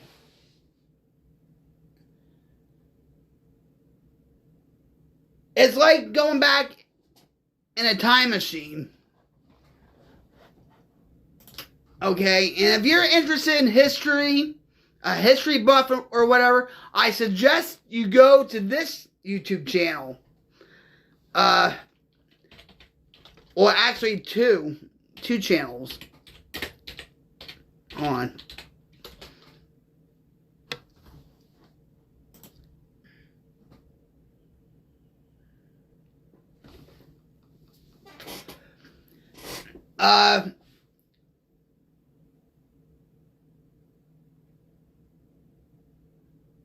So there's two channels that I enjoy watching. One is actually an ASMR cooking channel.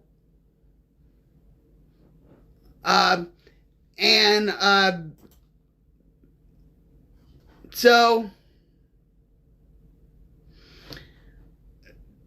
like I said, if you are a history buff or whatever, the Frontier Patriot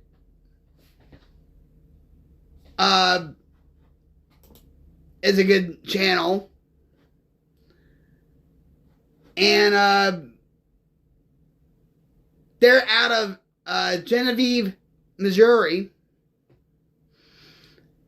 And I swear, it's like going back in time, and they cover 18th and 19th centuries living on the frontier. Now, the reason why I'm so interested in this channel and the other channel I'm going to mention in a couple... Oh, and the Early American channel.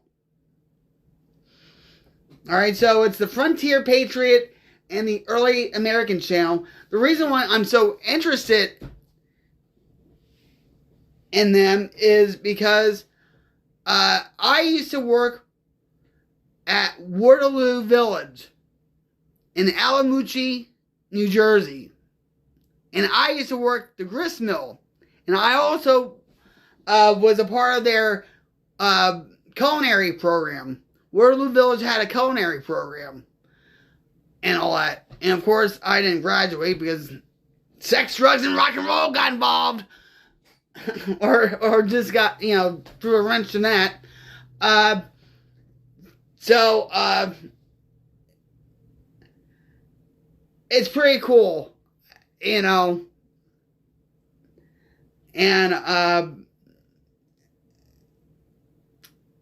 the creators of the channel, their names are Ron and Justine.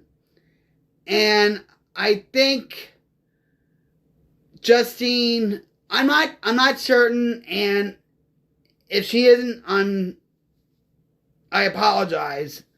But I think Justine's all autistic, because there's certain things she does that I think she is. She can't really have a lot of eye contact with Ron.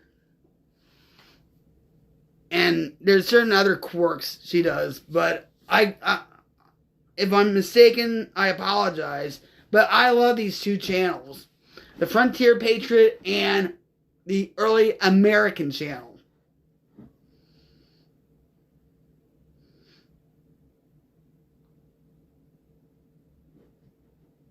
And they have a TikTok. For those that are involved with TikTok.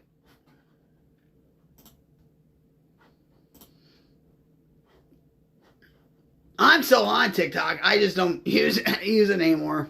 I should though.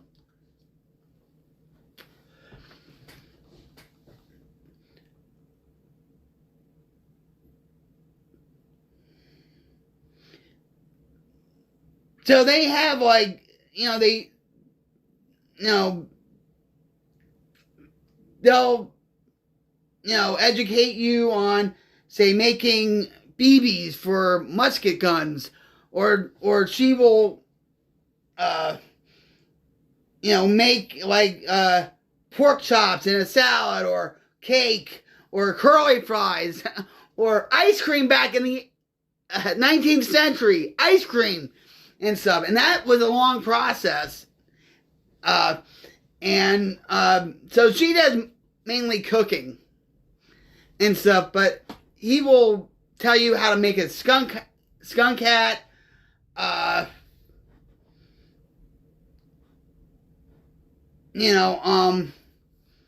they do the role playing, the role playing battles and stuff.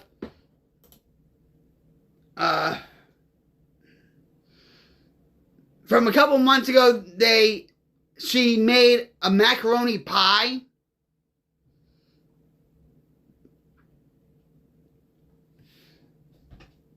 Is your mouth watering yet?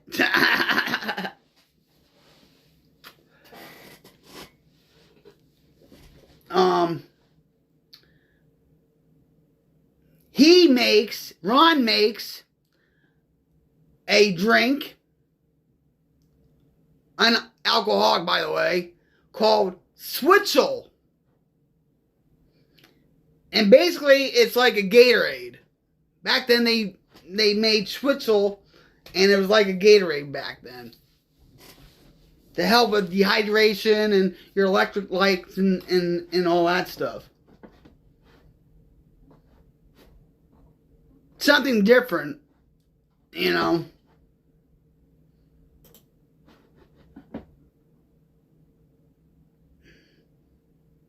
Yeah, 4 days ago, Ron put out a video, and it's called Shooting Historical Guns.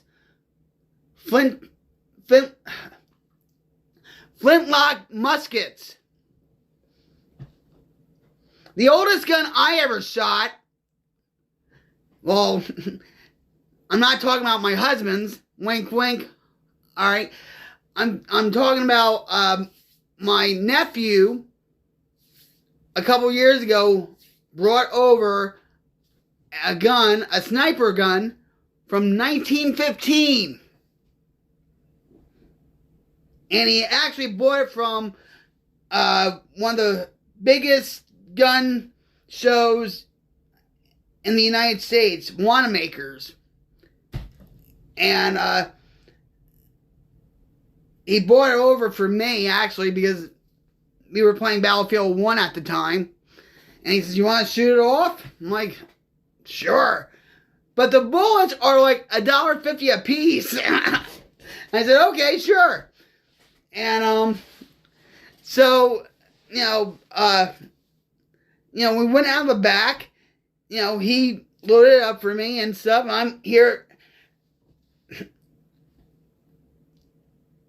It has some recoil. It really, my shoulder really felt it afterwards. I did it twice. My husband shot it off a couple of times also. And, but since then, my nephew-in-law, Mike, sold that gun. I don't know why. He should have sold it to us, But that was a treat, shooting that off.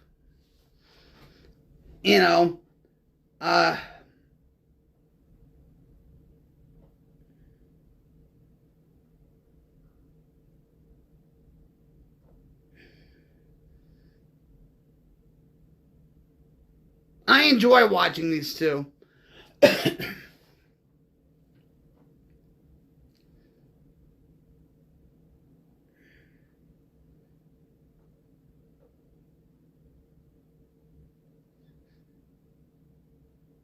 So if you ever want to, cook something different, try something different, try out their recipes from the 18th, 19th century.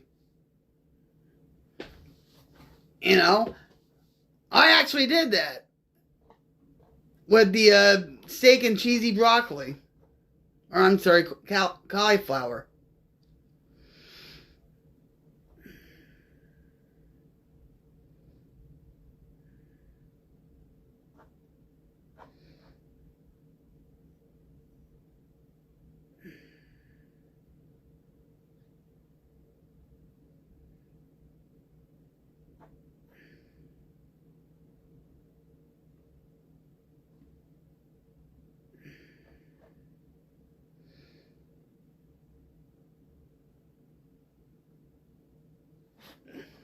Yeah, so give those channels a try.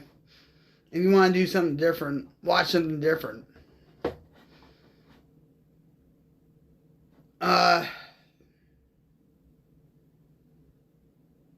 Like I say, I watch Penguins, Fox, The Accordingly,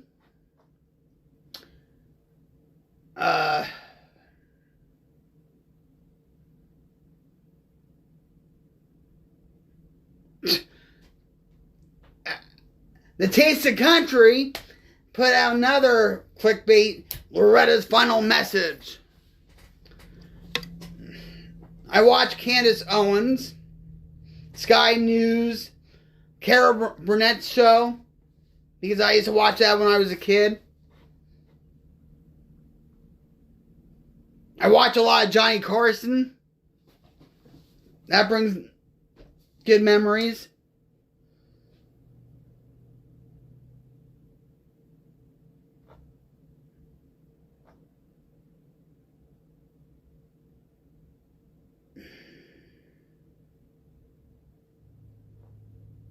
Mark Dice. He's fighting the good fight. That's a good channel.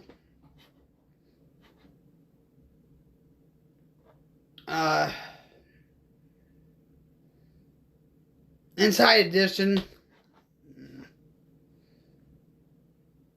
Do you remember? That's another one.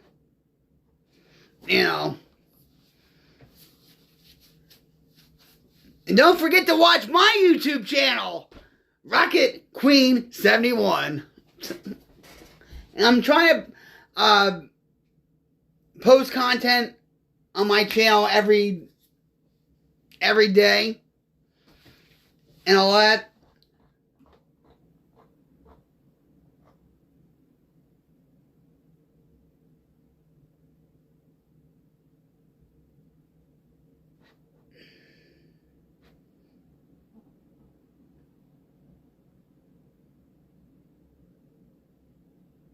I watch Professor Nez. He's a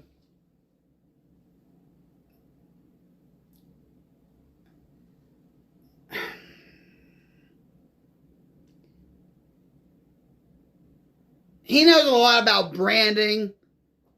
He also goes through anxiety. He has another channel for that, but he talks about branding and content creator stuff, and his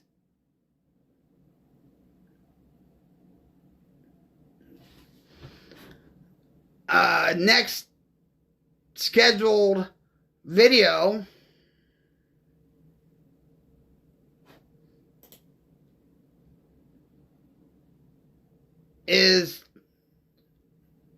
should be happening in a few minutes. He does live streams on YouTube. I watched Joe Rogan's Experience.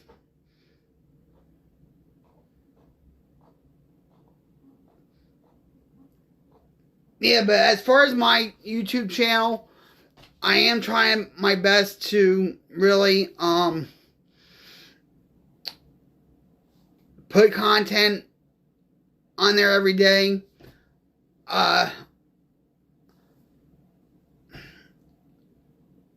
Like I said, I'm doing a lot of deep fake videos. I'm fooling around with AI art also. And I want to put that on the channel too. I have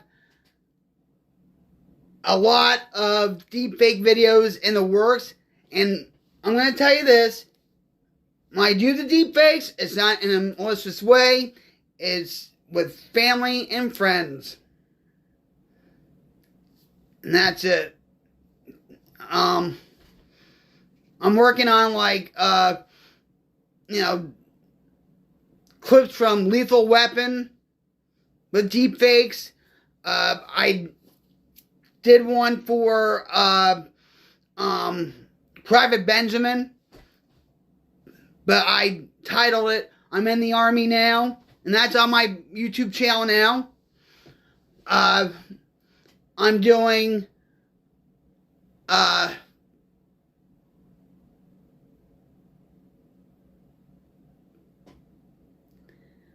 did Star Wars stuff. I'm doing deep fakes of a movie that just came out on Amazon Prime, which is The Love Story. A Love Story. And that's loosely based on Jim and I when we met on Xbox and all that stuff. It's just like their personalities fit so well with both of us. You know.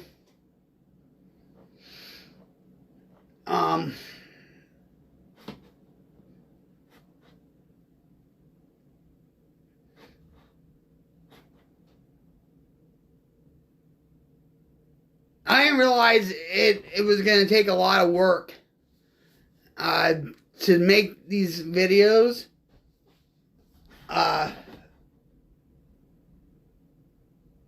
Because all I wanted to do was just make little clips. Okay? Make little clips and just put them on the internet. But with me, I had to go over the top with certain things. I'm into detail and everything else and stuff. And doing these AI videos too, these deep fake videos, they're not cheap to make. There are sites that you can go on, like deepface.com, where it's for free. You can get apps for your cell phone. I have it on here and all that, but I really don't like their stuff that much, because when I put my face on somebody else's, it really doesn't look like me. You know what I mean? Do you understand what I'm saying? Something's off with that. Even like when I put my husband's face on somebody, it's something not right. But it's still fun to do. It's still fun to do and try and make people laugh and everything else. But,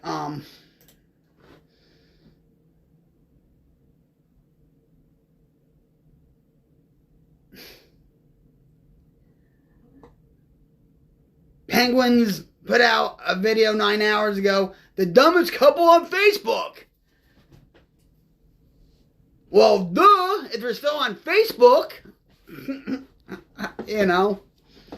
like I said, I got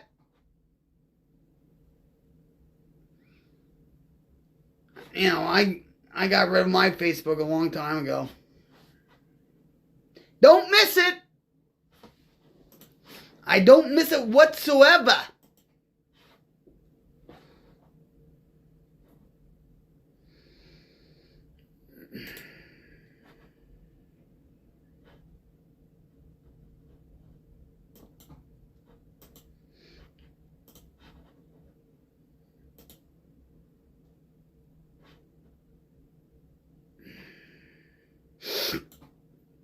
So I hope you do check out my YouTube channel, Rocket Queen 71.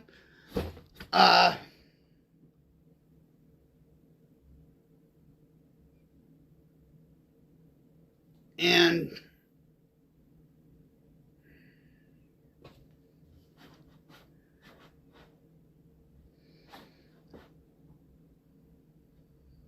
I hope you subscribe.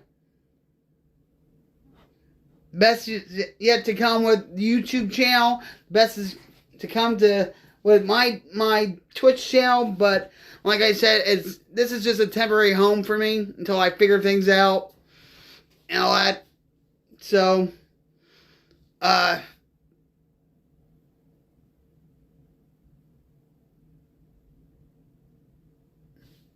hope you guys have a rocktastic rest of the night.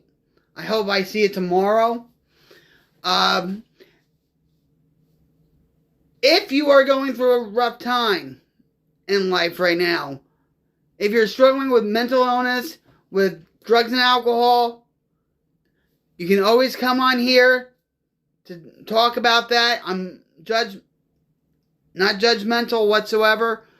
I am not a licensed therapist or I'm not a licensed drug and alcohol counselor, but I've come from the school of hard knocks, so I know a lot about certain things. And if I don't know anything, I can just refer you to somebody or a site or wherever. But